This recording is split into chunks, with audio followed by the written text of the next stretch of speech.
നൂറ്റാണ്ടുകളുടെ വിശ്വാസ പാരമ്പര്യമുള്ളവരാണ് കേരളത്തിലെ ക്രിസ്ത്യാനികൾ. തലമുറകളായി പകർന്നു കിട്ടിയ വിശ്വാസ പാരമ്പര്യം കെടാതെ സൂക്ഷിച്ച് വരുന്ന തലമുറകളിലൂടെ അത് സമൂഹത്തിനും കുടുംബത്തിനും സഭയ്ക്കും നന്മയുണ്ടാക്കാൻ വേണ്ടി വളർത്തിയെടുക്കണം എന്ന് പഠിച്ചു വളരുന്നവരാണ് ഓരോ ക്രിസ്തീയ യുവാക്കളും യുവതികളും. കാലഘട്ടങ്ങൾ കഴിഞ്ഞു, വിശ്വാസത്തിന് പുതിയ പുതിയ മാനങ്ങളെത്തി.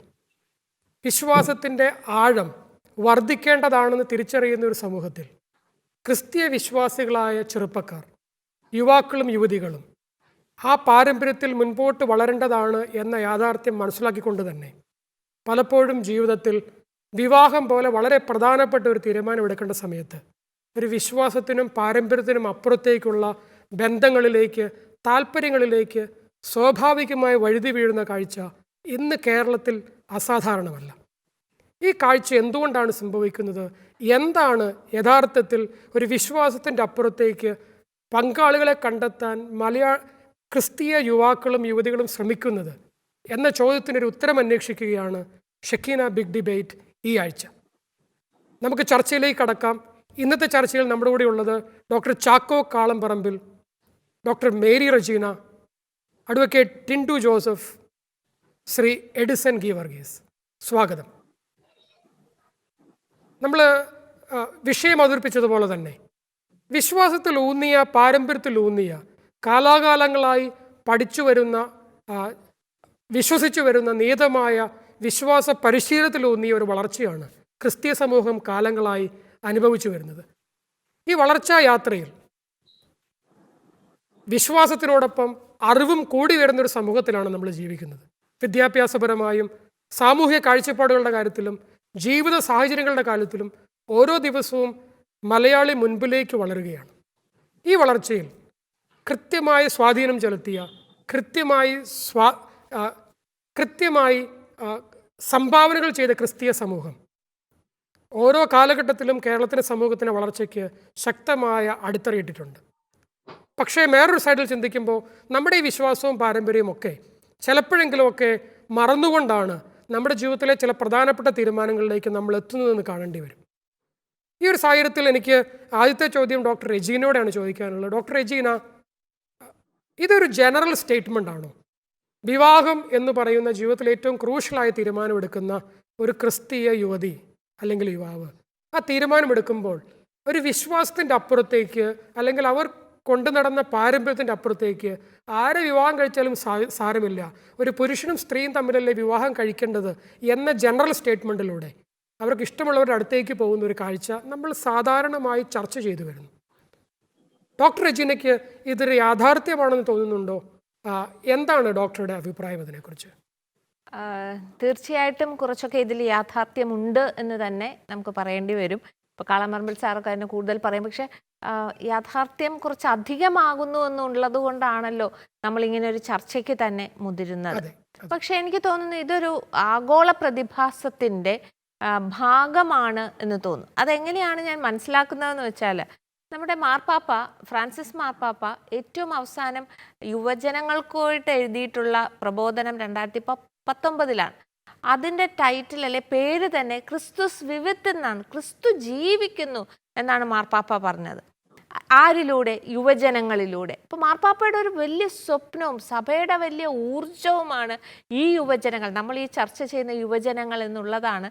ക്രിസ്തു ജീവിക്കേണ്ടത് അവരിലൂടെയാണ് എന്ന് പാപ്പ ആ പുസ്തകത്തിൽ പറഞ്ഞു വയ്ക്കുന്നു. അതിൽ തന്നെ പാപ്പയുടെ ഒരു ചാപ്റ്റർ തന്നെ ഇങ്ങനെയാണ് എഴുതിയിരിക്കുന്നത്: വേരുകളുള്ള യുവജനങ്ങൾ എന്നുള്ളതാണ്. എന്ന് പറഞ്ഞാൽ വേരുകളുള്ള യുവജനങ്ങളായി മാറേണ്ടത്, ഇല്ലെങ്കിൽ അങ്ങനെയുള്ള യുവജനങ്ങളായിരിക്കേണ്ടത് സഭയുടെ ആവശ്യമാണ് എന്ന് മാർപ്പാപ്പ പറഞ്ഞു വയ്ക്കുക. എന്താണ് ഈ വേരുകൾ കൊണ്ട് മാർപ്പാപ്പ ഉദ്ദേശിച്ചത്? താങ്കൾ ഇവിടെ പറഞ്ഞ പോലെ ചരിത്രവും പാരമ്പര്യങ്ങളും ഒക്കെ അവഗണിക്കുന്ന, മുതിർന്നവർ പറയുന്നത് അവരുടെ അനുഭവജ്ഞാനത്തിൽ നിന്നാണെന്ന് മനസ്സിലാക്കാതെ അത് തിരസ്കരിക്കുന്ന, ഭൂതകാലത്തെ അവജ്ഞയോടെ വീക്ഷിക്കുകയും ചെയ്യുന്ന, അതാണ് ഇവരെ പ്രേരിപ്പിക്കുന്ന ഒരു സമൂഹത്തിന് നടുവിലാണ് നമ്മുടെ യുവജനങ്ങൾ ജീവിക്കുന്നത് എന്ന് പാപ്പ തന്നെ പറയുന്നു. അതുകൊണ്ട് തന്നെ ഇത് കേരളത്തിൽ ഒതുങ്ങുന്ന ഒരു പ്രശ്നമല്ല, ഇത് ലോകത്തിലെമ്പാടുമുള്ള ഒരു പ്രശ്നമാണെന്ന് നമുക്ക് മനസ്സിലാക്കാം. എന്തുകൊണ്ടാണ് ഇതെന്ന് പറഞ്ഞാൽ ഒരു ഗ്ലോബലൈസ്ഡ് വേൾഡ്, ആഗോളവൽക്കരണത്തിൻ്റെ ഭാഗമായി നമ്മുടെ യുവജനങ്ങളുടെ, പെൺകുട്ടികളുടെ ഒക്കെ ലോകം വികസിക്കുകയായിരുന്നു. വിദ്യാഭ്യാസത്തിലൂടെ അവർ നേടിയിരിക്കുന്ന ജോലികളിലൂടെ അവരുടെ ലോകം ഇങ്ങനെ ഒരു മൊബൈലിലേക്ക് ഒതുങ്ങുമ്പോഴും അത് ലോകം മുഴുവൻ വ്യാപിച്ചു കിടക്കുന്നു എന്ന് വരുമ്പോൾ പലരും ഇൻഫ്ലുവൻസ് ചെയ്യാണ് ഇവരെ. ഈ പറഞ്ഞ കാര്യങ്ങളൊക്കെ അവഗണിക്കാനും തിരസ്കരിക്കാനും അതിനൊരു ഒരു ഫ്രേസ് തന്നെയുണ്ട്, അൺലേൺ ദ പാരന്റ് എന്നാണ് ഈ ലോകം അവരെ പഠിപ്പിക്കുന്നത്. ഈ പാരന്റ് എന്ന് പറഞ്ഞാൽ ആരാണ്? മാതാപിതാ, ഗുരു, ദൈവം. അപ്പം അപ്പനും അമ്മയും പാരമ്പര്യങ്ങളും ഗുരുക്കന്മാരും പറഞ്ഞു കൊടുക്കുന്ന നല്ലതല്ല ഈ ലോകത്തിൽ നിങ്ങളെ സന്തോഷിപ്പിക്കുക എന്ന് പറഞ്ഞ് അവരെ ചിലപ്പോഴെങ്കിലും അവരെ ബ്രെയിൻ വാഷ് ചെയ്യുന്ന പോലെ വരുന്ന സമയങ്ങളിൽ അവിടെയാണ് പാപ്പ പറയുന്നത് വേരുകളുള്ളവരാകുവിൻ എന്ന് യുവജനങ്ങളോട് തന്നെ പറയുന്നു. ഇത് പാപ്പ അതിൽ കൃത്യമായി പറയുന്നുണ്ട്, നിങ്ങൾ മനസ്സിലാക്കണം ഈ വേരുകളാണ്, ഈ പറയുന്ന പാരൻസ്, ഈ പറയുന്ന പാരമ്പര്യം, ഈ പറഞ്ഞ സഭ എല്ലാം കൂടിയിട്ടാണ് നിങ്ങളെ വളർത്തി വലുതാക്കിയതും വളരാനുള്ള വളവും വെള്ളവും നിങ്ങൾക്ക് എത്തിച്ചു തന്നതും പുഷ്ടിപ്പെട്ടു. പക്ഷെ പെട്ടെന്ന് ആരെയൊക്കെ ഇൻഫ്ലുവൻസിൽ, അപ്പോൾ എന്താണ് അവിടെ സൂചിപ്പിക്കുന്നത്? പാപ്പ പറയുന്ന പോലെ എനിക്ക് മനസ്സിലാവുന്നു ഡോക്ടർ രജീന. ഞാൻ ഡോക്ടർ ചാക്കോയിലേക്ക്, രണ്ടുപേരും സഭയുടെ ഔദ്യോഗിക വക്താക്കളാണ്. അൺലേൺ ദ പേരൻസ് അല്ലെങ്കിൽ പേരൻറ്റിങ് അല്ലെങ്കിൽ വേരുകൾ നഷ്ടപ്പെടുക എന്നൊക്കെ ഡോക്ടർ രജീന വളരെ സ്പെസിഫിക്കലി വളരെ കൃത്യമായി ഈ ഒരു സിറ്റുവേഷനെ കുറിച്ച് പറഞ്ഞു വെച്ചു. ഡോക്ടർ ചാക്കോ, നമ്മുടെ കത്തോലിക്ക സഭയുടെ ഒരു മൊത്തത്തിലുള്ള ഒരു ഇപ്പോഴത്തെ ഒരു വളർച്ച, ഈ വളർച്ചയെക്കുറിച്ചുള്ള ധാരാളം ചർച്ചകൾ നടക്കുന്ന ഈ കാലഘട്ടങ്ങളിൽ അടുത്തൊരു തലമുറ നല്ല വിശ്വാസത്തിലും പാരമ്പര്യത്തിലും വളരണമെന്ന് നമ്മൾ വിചാരിക്കുന്ന ഒരു അടുത്ത തലമുറ ഈ ഡോക്ടർ രജീന പറഞ്ഞു വെച്ചതുപോലെ ഒരു സോഷ്യൽ ഒരു ചേഞ്ചിൻ്റെ ഭാഗമായി വിശ്വാസവും പാരമ്പര്യവും ഒന്നുമല്ല, അതിൻ്റെ അപ്പുറത്തേക്ക് വ്യക്തിയിലേക്ക് തന്നെ ഒതുങ്ങുന്ന, ഞാൻ എന്ന് പറയുന്ന ഒരു താല്പര്യത്തിലേക്ക് തന്നെ ഒതുങ്ങുന്ന ഒരു കാഴ്ചപ്പാടിലേക്ക് നമ്മുടെ ചെറുപ്പക്കാർ, കുട്ടികൾ പോകുന്നതായിട്ട് നമ്മൾ കാണുന്നു. ഡോക്ടർ രജീന അതുമായിട്ട് ചേർന്ന് പറഞ്ഞു. ഡോക്ടർ ചാക്കോ, താങ്കൾക്ക് എന്താ തോന്നുക? താങ്കളുടെ അഭിപ്രായവും ഇതിനോട് വളരെ സിമിലർ ആണോ? ഡോക്ടർ രജീന സൂചിപ്പിച്ചതിന്റെ തുടർച്ചയായെന്നുള്ളതാണ് ഞാൻ സംസാരിക്കാൻ ആഗ്രഹിക്കുന്നത്. അതായത് നമ്മുടെ ലോകത്ത് കഴിഞ്ഞ 100 വർഷം ഉണ്ടായ മാറ്റങ്ങളെക്കാൾ വലിയ മാറ്റങ്ങളാണ് കഴിഞ്ഞ 10 വർഷങ്ങളിൽ സംഭവിച്ചുകൊണ്ടിരിക്കുന്നത്. കഴിഞ്ഞ 10 വർഷം ഉണ്ടായ ഡ്രാസ്റ്റിക് ചേഞ്ചസിനേക്കാൾ കൂടുതലാണ് കഴിഞ്ഞ 2 വർഷം കൊണ്ട് സംഭവിക്കുന്നത്. ഇപ്പൊ ദ്രുതഗതിയിൽ മാറിക്കൊണ്ടിരിക്കുന്ന ഒരു ലോകത്തിൽ തീർച്ചയായിട്ടും വിശ്വാസം അതിൻ്റെതായിട്ടുള്ള വേരുകളിൽ യഥാർത്ഥത്തിൽ ഉറപ്പിച്ചു വെച്ചില്ല എന്നുണ്ടെങ്കിൽ സ്വാഭാവികമായിട്ടും ഈ യുവതലമുറയില് യുക്തിയോടും വിശ്വാസത്തോടും ചേർത്ത് വെച്ച ആഴമായ ബോധ്യങ്ങൾ കൊടുക്കുന്നതിൽ മാതാപിതാക്കൾ പരാജയപ്പെട്ടാൽ, സഭാ നേതൃത്വം പരാജയപ്പെട്ടാൽ, ഗുരുക്കന്മാർ പരാജയപ്പെട്ടാൽ അതിൻ്റെ ഒരു അപച്യുതി എന്നവണ്ണം സംഭവിക്കുന്നതാണ് വിവാഹ ജീവിതത്തിലുണ്ടാകുന്ന അപച്യുതികൾ. പ്രത്യേകിച്ച് വിവാഹത്തിലേക്ക് പ്രവേശിക്കുന്നതിന് നമുക്കറിയാം, ഇന്ന് സെയിം സെക്സ് റിലേഷൻഷിപ്പ് വളരെയധികം പ്രൊമോട്ട് ചെയ്യപ്പെടുന്ന രാജ്യങ്ങളാണ് അധികവും നമ്മൾ കാണുന്ന ലോകത്ത്. നിയമം വഴി പാസ്സാക്കിയെടുക്കുകയാണ്. അതുപോലെ ഒരു മാരേജ് പവിത്രമായ ഒരു കുദാശ എന്ന കൺസെപ്റ്റിൽ നിന്ന് മാറിയിട്ട് ഒരു കോൺട്രാക്റ്റ് ആണ്, അത് ഇന്ന് വേണമെങ്കിൽ ആകാം, നാളെ വേണമെങ്കിൽ ഒഴിവാക്കാവുന്ന ചിന്ത. മാരേജ് ഇല്ലാതെ തന്നെ നമുക്ക് റിലേഷൻഷിപ്പ് ആകാം എന്നുള്ള വിധത്തിലുള്ള സമൂഹം. അങ്ങനെ ചുറ്റുപാടുകളും നമ്മുടെ യുവജനങ്ങളും നമ്മുടെ മക്കളും കേൾക്കുന്നത് ഈ ദ്രുതഗതിയിൽ മാറിയ അറിവിന്റെ ലോകത്തിൽ ഇതുപോലുള്ള കാര്യങ്ങളാണ്. അപ്പൊ അതിനെ അതിജീവിക്കുന്ന വിധത്തിലുള്ള വിശ്വാസത്തിന്റെ ഒരു ചാനലൈസേഷൻ അല്ലെങ്കിൽ അവരിലേക്ക് ആവശ്യമായിട്ട് വിശ്വാസം ഒഴുക്കിയെത്തുന്നതിന് കൈമാറുന്നതിന് പലപ്പോഴും മാതാപിതാക്കൾ അടക്കം പരാജയം. ഈ വിശ്വാസം കൈമാറുന്നതിനെ കുറിച്ച് പറഞ്ഞപ്പോഴാണ് ശ്രീ എഡിസൺ ഗീവർഗീസ് ഇവിടെയുണ്ട്. അദ്ദേഹം ഒരു മതാധ്യാപകനാണ്, റേഡിയോ മരിയയുടെ ആക്ടിംഗ് പ്രസിഡന്റാണ്. സാർ ഒരു മതാധ്യാപകൻ എന്ന നിലയ്ക്ക് സത്യത്തിൽ ഈ വിശ്വാസം പാരമ്പര്യം മാതാപിതാക്കളിലൂടെയാണ് കൈമാറേണ്ടതെന്നൊക്കെ പറയുമ്പോഴും പലപ്പോഴും മാതാപിതാക്കൾക്ക് പല സാഹചര്യങ്ങൾ കൊണ്ട് അത് കൃത്യമായി പകർന്നു കൊടുക്കാൻ പറ്റാതെ വരുന്നുണ്ട്. ഈ നമ്മുടെ മതബോധനം, നമ്മുടെ ഈ മതപഠനം, അങ്ങനെ തന്നെ നമുക്ക് പറയാമെന്ന് വിചാരിക്കണം, മതപഠനം സത്യത്തിൽ ഒരു വിശ്വാസത്തിൽ ഉറച്ചു നിൽക്കാൻ ആളുകളെ ശക്തരാക്കേണ്ടതാണ്. 12ാം ക്ലാസ് വരെ നീണ്ടു നിൽക്കുന്ന വളരെ കൃത്യമായൊരു പാഠമലി നമുക്കുണ്ട്. പക്ഷേ എന്നിട്ടും ചിലപ്പോഴെങ്കിലുമൊക്കെ അതിന് ഡീവിയൻ്റായി, അതിന് വ്യത്യസ്തമായി ചിന്തിക്കുന്ന ഒരു ചെറുപ്പക്കാരുടെ സമൂഹം നമ്മുടെ നാട്ടിൽ ഉടലെടുക്കുന്നുണ്ടെങ്കിൽ എവിടെയാണ് സാർ പ്രശ്നം കാണുന്നത്? ഒരു കാര്യം വളരെ വ്യക്തമാണ്, നമ്മൾ ആരെയും കുറ്റം പറയേണ്ട കാര്യമില്ല. കുറ്റം നമ്മളിലേക്ക് തന്നെ വരണം. നമ്മള് ലത്തീൻ കുർബാനയില് പിന്നെ എന്റെ പിഴ എന്റെ വലിയ പിഴ എന്ന് പറയുന്നത് പോലെ തന്നെ യഥാർത്ഥത്തിൽ ഇതിന്റെ കുറ്റം മാതാപിതാക്കളിലും അതുപോലെ തന്നെ അധ്യാപകരിലും ആണ് എന്നുള്ളത് നമ്മൾ ഉറച്ചു വിശ്വസിച്ചേ പറ്റത്തുള്ളൂ. നമ്മൾ 12 കൊല്ലം മതാധ്യാപനം നടത്തി ഈ കുഞ്ഞുങ്ങളെ വെളിയിലേക്ക് ഇറക്കി വിടുന്നത് ക്രിസ്തു ഏക ലോകരക്ഷകനാണ് എന്ന് പറഞ്ഞ് പഠിപ്പിക്കുന്നതിൽ നമ്മൾ പരാജയപ്പെടുന്നുണ്ടെങ്കിൽ അതിന്റെ ഉത്തരവാദിത്വം ഒഴിഞ്ഞു നിൽക്കുവാനായിട്ട് ഒരു മാതാക്കൾക്കും പിതാക്കൾക്കും മാറിയിക്കാൻ പറ്റത്തില്ല, മത അധ്യാപകർക്ക് മാറിയിക്കാൻ പറ്റത്തില്ല എന്നുള്ളത് വളരെ വ്യക്തമായിട്ട് ഇവിടെ പറയാം. നമ്മൾ ഇവിടെ പ്രയോറിറ്റൈസ് ചെയ്തേക്കുന്ന കാര്യം ഡോക്ടർ മേരി റജീന പറഞ്ഞുകൊണ്ടുള്ളോ അത് വളരെ വ്യക്തമായത്. വേരുകളുള്ള യുവജനങ്ങൾ എന്ന് പറയുന്നത് എവിടെയാണ് വേര് വേണ്ടെന്നുള്ളതാണ്. ആർക്കാണ് നമ്മൾ വേരുറപ്പിക്കേണ്ടത് എവിടെയാണ്? ആ ഉറപ്പിക്കേണ്ട ഉറപ്പിക്കുന്നവരിൽ ഉറപ്പിക്കാതെ വരുമ്പോൾ ഇപ്പൊ പഠനം എല്ലാം മറ്റു പല രീതിയിലേക്കാണ് പോകുന്നത്. എല്ലാ മതങ്ങളും ഒന്നാണ് എന്ന് പറഞ്ഞാൽ അത് അങ്ങനെയല്ല എന്ന് പറഞ്ഞ് മനസ്സിലാക്കാനുള്ള ഒരു ബോധ്യം എനിക്കും നിങ്ങൾക്കും നഷ്ടപ്പെട്ടാൽ അതിന്റെ ഉത്തരവാദിത്വം എന്തിനും മറ്റുള്ളവരെ പഴിക്കണം. തീർച്ചയായിട്ടും ആ ചോദ്യത്തിൽ വെച്ച് നമുക്ക് മുൻപോട്ട് പോകാം. സത്യത്തിൽ ആർക്കാണിത്, ആരുടെ പ്രശ്നമാണ്, ആരുടെ ട്രബിൾ ആണിതെന്ന് നമുക്ക് നമ്മളോട് തന്നെ ചോദിക്കേണ്ട ഒരു കാലഘട്ടത്തിലൂടെയാണ് നമ്മൾ കടന്നു പോകുക.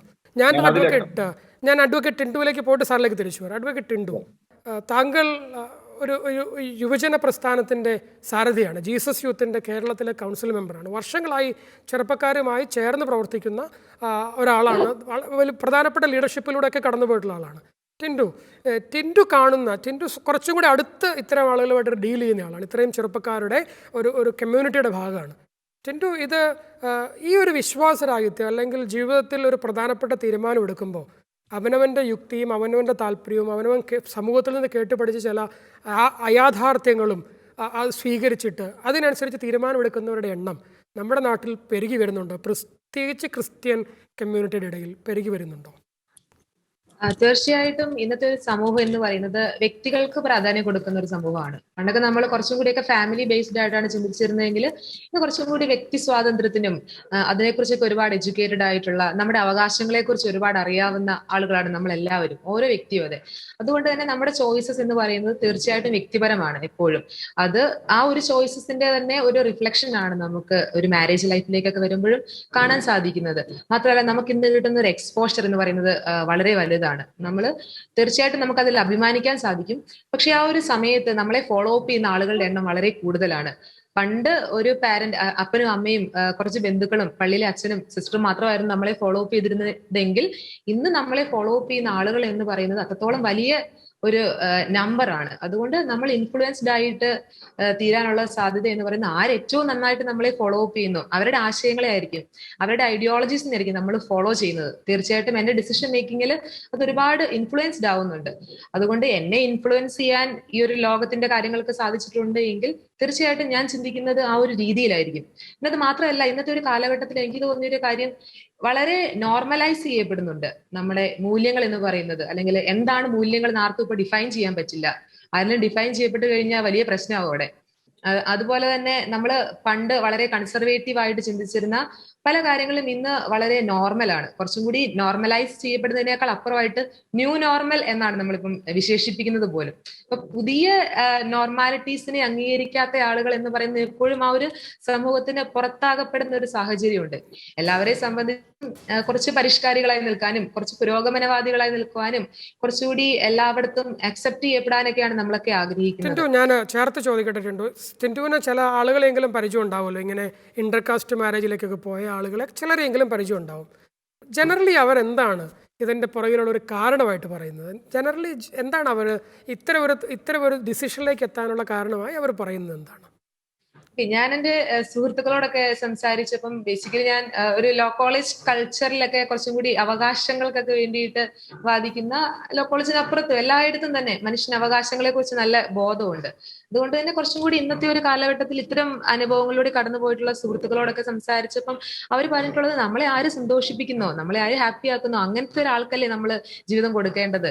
അയാള് വേറൊരു റിലീജിയൻ ആണ് എന്നതിന്റെ പേരിൽ മാത്രം ഞാൻ എന്തിന് അയാളെ മാറ്റി നിർത്തണം? നമ്മളെ ആര് ഹാപ്പി ആക്കുന്നോ അയാൾക്കല്ലേ നമ്മൾ ജീവിതം കൊടുക്കേണ്ടത്.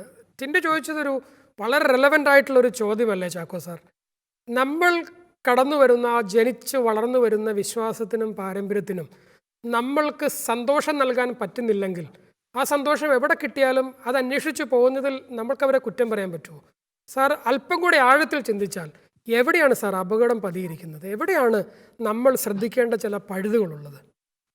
നമ്മളുടെ മാനസികമായ ഒരുപക്ഷെ പരിപൂർണ പക്വതയാകാത്ത മനസ്സിന്റെ വ്യാപാരങ്ങളെ നമുക്ക് അതുപോലെ എടുക്കാൻ കഴിയില്ല. കാരണം സന്തോഷം എന്ന് പറയുന്നത് റിലേറ്റീവാണ്. താൽക്കാലികമായ നൈമിഷികമായ ചില പോയിന്റുകൾ കിട്ടുന്ന അത് മാത്രമല്ല സന്തോഷം എന്ന് പറയുന്നത് ദൈവികമായ സന്തോഷം, അത് ശാശ്വതമായ ഒരു സമാധാനം നൽകുന്നതാണ്. അത് നമ്മുടെ ഹൃദയത്തിന് ആർക്കും എടുത്തു കളയാൻ കഴിയില്ല. മറിച്ച് ലോകത്തിന്റെ സന്തോഷം നൈമിഷികമാണ്. ഇനി ഞാൻ താങ്കൾ ചോദിച്ച പോയിന്റിലേക്ക് വന്നാൽ ഇതിന്റെ കാരണം ഞാൻ ചില പോയിന്റ്സ് ഇവിടെ റേസ് ചെയ്യാൻ പ്രാക്ടിക്കൽ സൈഡിലാണ്. ഒന്നാമത് സ്വന്തം മക്കളെ അമിതമായി വിശ്വസിക്കുന്ന മാതാപിതാക്കൾ. അത് കുഞ്ഞുങ്ങൾക്ക് എന്തെങ്കിലും പ്രശ്നം ഉണ്ടായി കഴിഞ്ഞാൽ അത് ഉണ്ടാവില്ല എന്ന് വിശ്വസിക്കാനോ അല്ലെങ്കിൽ മനസ്സിലാക്കാനോ വിശ്വസിക്കാനോ തയ്യാറാകാതെ അല്ലെങ്കിൽ സാധിക്കാതെ വരുന്ന മാതാപിതാക്കൾ ഒരു പ്രശ്നമായിട്ട് പലപ്പോഴും വരാറുണ്ട്. അതുപോലെ ഞാൻ മുമ്പേ സൂചിപ്പിച്ചത് വിശ്വാസത്തിന്റെ ആഴക്കുറവ്, അതായത് നമ്മുടെ വിശ്വാസ മൂല്യങ്ങളുടെ ആഴക്കുറവ്. നമ്മുടെ ടിൻഡു സൂചിപ്പിച്ചതുപോലെ അതിപ്പോ ആരായാലും കുഴപ്പമില്ല, ആരെ പ്രേമിച്ചാൽ എന്താണെന്ന് മാതാപിതാക്കൾ തന്നെ ചിന്തിക്കുന്ന ഒരു കാലഘട്ടം. അതിനിപ്പോ എന്താ തെറ്റിക്കുന്നത്? ഈ പറഞ്ഞ പോലെ സന്തോഷത്തിലായിരുന്ന പോലെ ചിന്തിക്കുന്നത് ആ ഒരു ആഴക്കുറവ് ഒരു വശമാണ്. അതുപോലെ മറ്റൊരു ആസ്പെക്ട് ആണ്, എവിടെ കുടുംബ പ്രാർത്ഥനകൾ കുറയുന്നോ അവിടെ നമ്മൾ പലപ്പോഴും ഇതുപോലുള്ള വിഷയങ്ങൾ കൂടുതൽ കാണുന്നു, നിഷേധിച്ചിട്ട് കാര്യമില്ല. മറ്റൊരു ആസ്പെക്ട് ഈ അമിതമായ ഫോണിന്റെ ഉപയോഗം. അത് കുട്ടികൾ മാത്രമല്ല, മാതാപിതാക്കൾ. ഒരു കുടുംബത്തിൽ മാതാപിതാക്കളും കുട്ടികളും അമിതമായ ഫോണുകൾ ഉപയോഗിക്കുന്നത് വഴി ബന്ധങ്ങൾ ശിഥിലമാകുന്നു. അപ്പോൾ ഓട്ടോമാറ്റിക്കായിട്ട് അവർ സന്തോഷം കണ്ടെത്തുന്ന മറ്റു മേഖലകളിലേക്ക് പോവുക എന്നുള്ളത് സ്വാഭാവികമാണ്. അതിൽ അവർ സന്തോഷം അല്ലെങ്കിൽ സംതൃപ്തി, അതിന് മാതാപിതാക്കളും തെറ്റുകാർ തന്നെ. അതുപോലെ ചില കുടുംബങ്ങളിൽ സഹോദരങ്ങളുണ്ട്. സഹോദരൻ ചിലപ്പോൾ ഏതെങ്കിലും വിധത്തിലുള്ള ഒരു പ്രണയക്കുറിക്കുള്ള കാര്യങ്ങളുമാണെങ്കിൽ സഹോദരനെ കുറിച്ച് സഹോദരിക്ക് ഒരു മതിപ്പുണ്ട് അല്ലെങ്കിൽ ഒരു പ്രതീക്ഷയുണ്ട്. അവൻ അതില് ചാനലൈസ് ചെയ്ത് പോയാൽ പിന്നെ അവന്റെ അഫെയറിൽ അവൻ അങ്ങ് മുഴുകി കഴിയുകയാണ്. അപ്പൊ പ്രത്യക്ഷപ്പെടുന്ന മറ്റ് വ്യക്തികളെ സഹോദരനായി സ്വീകരിക്കാൻ, അവരെ കാണാനുള്ള ഒരു കാഴ്ചപ്പാട് സ്വാഭാവികമായിട്ടും യുവതികൾ ഉണ്ടാകുന്ന ഒരു പ്രശ്നം ഞാൻ കാണുന്നുണ്ട്. മറ്റൊന്ന്, ഈ ഏതെങ്കിലും ഒരു വിഷയം ഉണ്ടായാലും കുടുംബത്തിൽ പ്രശ്നമുണ്ടായാൽ ആ പ്രശ്നങ്ങളിലേക്ക് ഇടപെടുന്നത് സമുദായ ദ്രുതഗതിയിൽ ഇടപെടുന്ന ഒരു രീതി നമുക്കില്ല എന്നുള്ളത് യാഥാർത്ഥ്യമാണ്. സമുദായത്തിന്റെ ദ്രുതഗതിയിലുള്ള ഇന്റർവെൻഷൻ ഇല്ല എന്നുള്ളത് നമ്മൾ മനസ്സിലാക്കേണ്ട യാഥാർത്ഥ്യമാണ്. ഒരു പ്രശ്നത്തെ സഹായിക്കുന്ന, കുടുംബത്തെ സഹായിക്കുന്ന ആ തരത്തിലുള്ള സാമുദായിക ബോധവും ഐക്യബോധവും നഷ്ടപ്പെട്ടു പോയ ഒരു സമുദായമായി നമ്മൾ മാറുന്നു. ഇത്തരം കാരണങ്ങൾ പലതുണ്ട്. നമ്മൾ നോക്കുമ്പോൾ ഈ പറയുന്ന കുടുംബ ജീവിതത്തിലേക്ക് കുട്ടികൾ ആകർഷിക്കപ്പെടാൻ അല്ലെങ്കിൽ ഇത്തരത്തിലുള്ള ബന്ധങ്ങളിലേക്ക് പോകാനുള്ള കാരണമായിട്ട് എനിക്ക് തോന്നുന്നു. സ്വാഭാവികമായിട്ടും അതിനെ പരിഹരിക്കാൻ നമുക്ക് ഇതിന് പരിഹാരം കണ്ടെത്താൻ. ചാക്കോ സാർ പറഞ്ഞതിൽ നിന്ന് നമുക്ക് കണ്ടിന്യൂ ചെയ്യാം. ഡോക്ടർ റെജീന, ഈ കുടുംബത്തിൽ നിന്ന് പഠിക്കേണ്ടതാണെന്നാണ് നമ്മൾ പറയുന്നത്. ഈ ഇത്തരം വിശ്വാസവും മൂല്യമൊക്കെ കുടുംബത്തിൽ നിന്ന് പഠിക്കേണ്ടതാണ്. പക്ഷേ മാതാപിതാക്കൾ അവരുടെ ഈ കാലഘട്ടങ്ങളിലെ തിരക്കും അവർ മെറ്റീരിയലിസ്റ്റിക്കായി നമ്മുടെ മക്കളെ വളർത്തിയെടുക്കാൻ കാണിക്കുന്ന ഒരു വലിയ വ്യഗ്രതയുമൊക്കെ നമുക്ക് ഈ ഒരു അപകടം ഉണ്ടാവാനും വളരാനും പ്രധാനപ്പെട്ട കാരണമാകുന്നതായി സമൂഹത്തിൽ ചർച്ച വരുന്നുണ്ട്. എന്താണ് ഡോക്ടർക്ക് തോന്നുന്നത്? മാതാപിതാക്കളുടെ റോള് ഇത്തരം അപകടകരമായ തീരുമാനങ്ങൾ, ഞാൻ അപകടം എന്നൊക്കെ പറയുമ്പോൾ ഇതൊരു വിശ്വാസം പാരമ്പര്യമായി പകർന്നു കൊടുക്കേണ്ട ഒന്നാണ്. അത് പലപ്പോഴും നഷ്ടപ്പെട്ടു പോകുന്നതിനെയാണ് അപകടം എന്ന് വിളിക്കുക. ഡോക്ടർ റെജീന, മാതാപിതാക്കൾ ഇവിടെ വലിയൊരു നെഗ്ലിജൻസ് കാണിക്കുന്നുണ്ട്, അല്ലെങ്കിൽ മാതാപിതാക്കളുടെ സൈഡിൽ നിന്ന് ഇവരുടെ ആ ഒരു നിലനിൽപ്പിനെ, വിശ്വാസത്തിലുള്ള നിലനിൽപ്പിനെ ബാധിക്കുന്ന തരത്തിൽ ഒരു ശ്രദ്ധക്കുറവുണ്ടാവുന്നുണ്ടോ? എന്താണ് ഡോക്ടർക്ക് അതിനെക്കുറിച്ച് പറയാൻ തോന്നുന്നത്? ഈ മാതാപിതാക്കൾ തന്നെയാണ് തീർച്ചയായും നമ്മൾ എല്ലാ ചർച്ചകളിലും പറയുന്ന പോലെ ആദ്യത്തെ മതാധ്യാപകരും അവരുടെ ജീവിതത്തിലെ ഏറ്റവും വലിയ അധ്യാപകരും. അപ്പോൾ ഈ ഇന്നത്തെ ഒരു ലോകത്തിൻ്റെ ഓട്ടത്തിനിടയിൽ പലപ്പോഴും മാതാപിതാക്കൾക്ക് നമ്മൾ കഴിഞ്ഞ കാലങ്ങളുമായി കമ്പയർ ചെയ്യുമ്പോൾ അത്രയ്ക്ക് സമയം മക്കളുടെ ശ്രദ്ധ തിരിക്കാൻ സാധിക്കുന്നില്ല എന്നതൊരു പച്ച പരമാർത്ഥമാണ്. അത് ആരെയും കുറ്റം പറഞ്ഞിട്ട് കാര്യമില്ല. കാരണം പണ്ട് അമ്മമാരധികം ജോലിക്ക് പോയിരുന്നില്ല, അവർ ഹോം മേക്കേഴ്സ് ആയിരുന്നു, മക്കളുടെ കാര്യത്തിലായിരുന്നു മുഴുവൻ ശ്രദ്ധ. പക്ഷെ മാറി വരുന്ന ജീവിത സാഹചര്യങ്ങളിൽ സ്ത്രീകളും, അതിൽ ആരെയാണ് നമുക്ക് കുറ്റം പറയാൻ സാധിക്കുക? അവരും ജോലിക്ക് പോകുന്നു, അവർ ഡബിൾ ജോലിയാണ് ചെയ്യുന്നത്. വീടിനുള്ളിലെ പണികൾ, ചിലപ്പോൾ പ്രായമുള്ളവരുടെ സംരക്ഷണം, കുട്ടികളുടെ സംരക്ഷണം, പുറത്തുള്ള ജോലിയും ഒക്കെ കൂടെ ആയാലേ ജീവിതത്തിൻ്റെ രണ്ടറ്റവും മുട്ടിക്കാൻ സാധിക്കുന്നുള്ളൂ എന്ന പരമാർത്ഥത്തെ മറക്കരുത് നമ്മൾ. അതിനിടയിലാണ് ഈ പറഞ്ഞ പ്രശ്നങ്ങളൊക്കെ ഉണ്ടാവുന്നത് എന്നുള്ളത് സത്യം. കാരണം എപ്പോഴും നമ്മൾ പക്ഷെ അങ്ങനെ കൊണ്ട് നടന്നിട്ടുള്ള അമ്മമാർ കൂടെ കൊണ്ട് നടന്നിട്ടുള്ള മക്കളും നഷ്ടപ്പെട്ടു പോയിട്ടുണ്ട് എന്നുള്ളത് നമുക്ക് അറിയാം. എൻ്റെ ജീവിതത്തിൽ എൻ്റെ അനുഭവത്തിലുണ്ട്. ഞാൻ പഠിപ്പിച്ച കുട്ടികൾ തന്നെ ചെയ്തിട്ടുണ്ട്. കാരണം സദാസമയവും അമ്മയുടെ ഒപ്പം നടന്ന ആളും നമുക്ക് നഷ്ടപ്പെട്ടു പോയിട്ടുണ്ട്. അത് മറ്റൊരു കാര്യം. കാരണം എന്താ വെച്ചാൽ നമ്മൾ ഈ കൂടെ നടന്നുകൊണ്ട് മാത്രമേ ആയില്ല. ഇപ്പോൾ പറഞ്ഞ പോലെ ഈ നേരത്തെ പറഞ്ഞ പോലെ ഇപ്പോൾ ഈ ലോകം എന്ന് പറയുന്നത് അവരുടെ പോക്കറ്റിലാണ് ഇരിക്കുന്നത്. നമ്മൾ അറിയുന്നില്ല അവരാരോട് സംസാരിക്കുന്നു. സമയക്രമങ്ങൾ മാറി. പണ്ട് എല്ലാവരും വിളക്കണച്ച് 10 മണിക്കോ അല്ലെ 8 മണിക്കോ കൊന്തയൊല്ലി കിടക്കുന്ന പോലെ അല്ല. ഇപ്പോൾ അവരുടെ ജീവിതം തുടങ്ങുന്നത് ചിലപ്പോൾ രാത്രി 8 മണിക്ക് ശേഷമാണ്. അവരാരോടാണ് സംസാരിക്കുന്നത് ഇതൊന്നും നമുക്ക് മനസ്സിലാകുന്നില്ല. അപ്പോൾ ഇതിലൊക്കെ ഈ പറഞ്ഞ അതൊരു വലിയ ചോദ്യം തന്നെയാണ്. പക്ഷെ അവിടെയും മാതാപിതാക്കളുടെ ജീവിതം, മാതാപിതാക്കൾക്ക് അവരോടുള്ള സ്നേഹം, മാർപ്പാപ്പ അതുകൊണ്ടാണ് പറയുന്നത് സ്നേഹത്തിൽ മാത്രമേ നമുക്ക് അവരെ തോൽപ്പിക്കാൻ സാധിക്കുള്ളൂ. സ്നേഹിച്ച് മാത്രമേ തോൽപ്പിക്കാൻ സാധിക്കുകയുള്ളൂ. അപ്പോൾ അവരുമായിട്ടുള്ള ഊഷ്മളമായ ബന്ധം, ക്വാളിറ്റി ടൈം എന്നൊരു വാക്ക് അങ്ങനെയാണ് ഉടലെടുത്തത്. ക്വാണ്ടിറ്റി ഓഫ് ടൈമിനേക്കാൾ ഉപരി ക്വാളിറ്റി ടൈം എന്നുള്ളത് വന്നു. അപ്പം ഈ ബന്ധത്തിൽ നിന്നും ഇവരോടുള്ള സംസാരം നമുക്ക് വേണം, കമ്മ്യൂണിക്കേഷൻ വേണം എന്നുള്ളത് വന്നു. അങ്ങനെ ഒരുപാട് കാര്യങ്ങൾ ഈ ക്വാളിറ്റി ടൈമിൽ എല്ലാം കൂടി പാക്ക് ചെയ്ത് നമ്മൾ അവരുമായിട്ടുള്ള വലിയ ആത്മബന്ധം നിലനിർത്തിക്കൊണ്ട് പോയി അവർ നമ്മളുടെ സുഹൃത്തുക്കളായാൽ മാത്രമേ അവർ പറയുന്നതൊക്കെ. പിന്നെ വേറൊരു പ്രശ്നമുണ്ട് ഇവിടെ എന്നുവെച്ചാൽ പെൺകുട്ടികൾ പ്രത്യേകിച്ചും ഞാൻ കാണുന്നത് നമ്മൾ 2 പേര് തമ്മിൽ സംസാരിക്കുമ്പോൾ ഒരു വേവ് ലെങ്ത് എന്ന് പറയും. അപ്പം അവർക്ക് പറ്റിയ വേവ് ലെങ്ത് ഉള്ളവരാണ് പലപ്പോഴും മറ്റ് മതസ്ഥർ അങ്ങനെ ഉള്ളവരായി പ്രത്യക്ഷപ്പെടുന്നു. അറ്റ്ലീസ്റ്റ് ഈ വിവാഹം വരെയെങ്കിലും ഒരേ വേവ് ലെങ്ത്. അതാണല്ലോ നമ്മുടെ കുട്ടികളൊക്കെ സിറിയയിലൊക്കെ പോയ കഥകൾ നമ്മൾ പറയുന്നത്. അവരതിന് അങ്ങനെ ഇൻഫ്ലുവൻസ്ഡ് ആവുന്നു ആ വേവ് ലെങ്ത്. അപ്പോൾ എവിടെയാണ് നമുക്ക് മാതാപിതാക്കൾക്കും നമ്മുടെ പുരുഷ സുഹൃത്തുക്കൾക്കും അവരോട് സംസാരിക്കാൻ ഉള്ള ആ വേവ് ലെങ്ത് എവിടെയാണ് നഷ്ടപ്പെടുന്നത്? നമുക്ക് നഷ്ടപ്പെടുന്ന വേവ് ലെങ്തിനെ കുറിച്ച് സംസാരിക്കുമ്പോൾ ശ്രീ നെൽസൺ പലപ്പോഴും നമ്മൾ മാതാപിതാക്കളുടെ ഒരു സൈഡ് പറഞ്ഞു വെച്ചു. നമ്മളെപ്പോഴും നോക്കിക്കൊണ്ടിരുന്ന ചില വ്യക്തികളെയായിരുന്നു. നമ്മുടെയൊക്കെ ചെറുപ്പത്തിൽ നമുക്കെപ്പോഴും എക്സൈറ്റ്മെൻറ്റോടുകൂടി നോക്കിക്കാണാൻ ചില വ്യക്തികളുണ്ടായിരുന്നു. നമ്മുടെ ചില വൈദികർ, ചില വികാരിയച്ചന്മാർ, ചില മതാധ്യാപകർ, നമ്മുടെ ഒരു സഭയുമായിട്ട് ബന്ധപ്പെട്ട് സഭയിൽ ഉയർന്നു നിൽക്കുന്ന ചില രൂപങ്ങൾ, അങ്ങനെയൊക്കെ ചില റോൾ മോഡൽസ് ഉണ്ടായിരുന്നു. എല്ലാ റോൾ മോഡൽസിലൂടെ ഒരുപക്ഷെ വീട്ടിൽ ചിലപ്പോൾ യഥാർത്ഥത്തിലുള്ള മാതൃക കിട്ടുന്നില്ലെങ്കിൽ ഇത്തരം റോൾ മോഡൽസ് ആണ് നമ്മളെയൊക്കെ നിലനിർത്തിക്കൊണ്ടിരുന്നത്, യേശുക്രിസ്തുവിലേക്ക് നോക്കാനായിട്ടുള്ള ഒരു പാലമായിട്ട് നിന്നിരുന്നത്. ഇന്ന് ഇത്തരം പ്രശ്നങ്ങൾ അല്ലെങ്കിൽ നമ്മളിപ്പോൾ ചർച്ച ചെയ്യുന്ന വിഷയവുമായിട്ട് ബന്ധപ്പെട്ട ചലഞ്ചസ് കൂടുന്നതിനൊരു പ്രധാനപ്പെട്ട കാരണം സഭയ്ക്കകത്ത് നല്ല റോൾ മോഡലുകൾ, അവരുടെ മതാധ്യാപകരോ അവരുടെ വൈദിക ശ്രേഷ്ഠന്മാരോ അല്ലെങ്കിൽ അവർക്ക് കാണാൻ പറ്റുന്ന ആളുകൾക്കിടയിൽ പലപ്പോഴും നല്ല റോൾ മോഡലുകൾ നഷ്ടപ്പെടുന്നതും കൂടിയല്ലേ? റോൾ മോഡൽ തീർച്ചയായിട്ടും ഞാൻ പറഞ്ഞ ബെസ്റ്റ് റോൾ മോഡൽ വരേണ്ടത് മാതാപിതാക്കളാണ്. ഈ മാതാപിതാക്കളിൽ നിന്ന് ഈ കുട്ടികൾ ആവശ്യപ്പെടുന്ന ഒരു 4 കാര്യങ്ങളുണ്ട്. 1 സ്നേഹം, 2 വാത്സല്യം, 3 സുരക്ഷിതത്വം, 4 നല്ല മാതൃക. ഈ നല്ല മാതൃകയാണ് അതിനകത്ത് ഏറ്റവും ഇമ്പോർട്ടൻറ്റ്. നമ്മളെല്ലാവരും സ്നേഹം കൊടുക്കുന്നു. ഈ സ്നേഹം കൊടുക്കുന്നു എന്ന് പറയുന്നത് എന്താണെന്ന് കൂടെ ഡോക്ടർ മേരി റജീന പറഞ്ഞതിനകത്ത് ഈ കൂടെ കൊണ്ട് നടക്കുന്നതിനകത്തുള്ള കാര്യം ഇരിക്കുന്നത്. ഈ കൂടെ കൊണ്ട് നടക്കുമ്പോൾ കൊടുക്കേണ്ടത് കൊടുക്കണം. ശ്രീ എഡിസൺ, ഈ 4 കാര്യങ്ങളും കിട്ടി വളർന്ന കുട്ടികൾ, നമുക്ക് ടിൻഡുവിനോട് അതിനെക്കുറിച്ച് ചോദിക്കാം. ഞാൻ 100% റെഡിയാണ് അതിനെക്കുറിച്ച് ചോദിക്കാൻ. കിട്ടി വളർന്നവരുണ്ട്. ഞാൻ ശ്രീ എഡിസന്റെ ശ്രദ്ധ ഈ വീട്ടിൽ നിന്ന് പുറത്തേക്കൊന്ന് ക്ഷണിക്കുകയാണ്. വീടിന് പുറത്ത് അവർ കണ്ടുമുട്ടുന്ന ആളുകളിൽ, അവർ ശ്രദ്ധിക്കുന്ന ആളുകളിൽ നല്ല റോൾ മോഡൽസ് നഷ്ടപ്പെടുന്നുണ്ടോ? അവരുടെ വേദപാഠ ക്ലാസ്സുകളിൽ, അവരുടെ പള്ളി മുറികൾക്കുള്ളിൽ, അല്ലെങ്കിൽ അവർ കാണുന്ന ആളുകൾക്കിടയിൽ റോൾ മോഡൽസിന്റെ ഒരു വലിയ കുറവ് വരുന്നില്ലേ?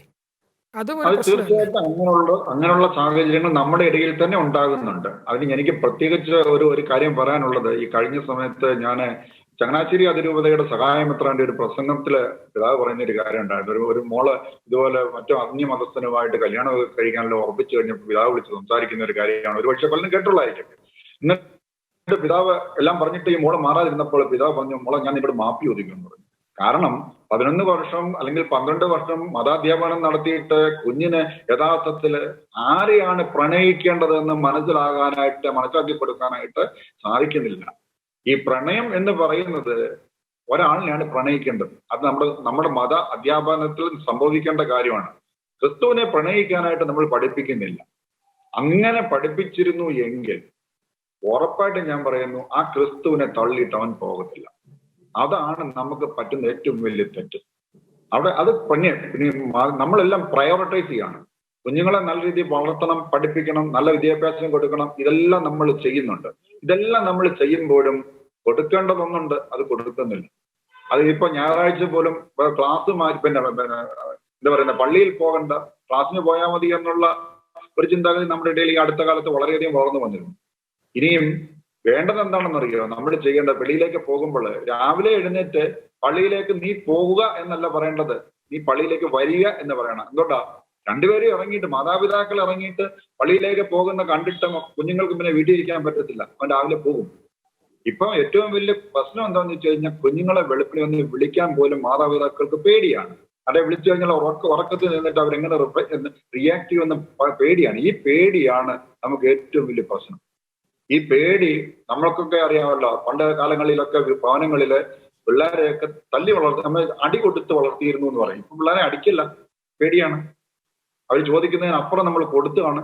ഭൗതികമായ കാര്യങ്ങൾക്ക് നമ്മൾ കൊടുക്കുന്ന പ്രാധാന്യം ആധ്യാത്മിക കാര്യങ്ങൾക്ക് നമ്മൾ എന്നും നിർത്തിയോ അന്ന് തുടങ്ങി നമ്മളുടെ ഏറ്റവും വലിയ പ്രശ്നം. പിന്നെ നമ്മുടെ യുവജന സംഘടനകളൊക്കെ, ഇപ്പൊ KC ആയാലും KLC ആയാലും ഏതായാലും നമ്മൾ എടുത്തോ, ഞാൻ ആരെയും കുറ്റം പറയുകയല്ല. അവിടെയെല്ലാം നമ്മളിപ്പോ പോകുമ്പോൾ ബാറിങ്, ഇപ്പൊ ജീസസ് യൂത്തിന്റെ എനിക്കറിയാം, ഞാൻ പ്രവർത്തനമായിട്ട് കുറച്ച് ബന്ധമണിക്കൊണ്ട് ഞാൻ പറഞ്ഞത്, അവര് കുറച്ച് പേര് പ്രാർത്ഥിക്കുന്നുണ്ട്.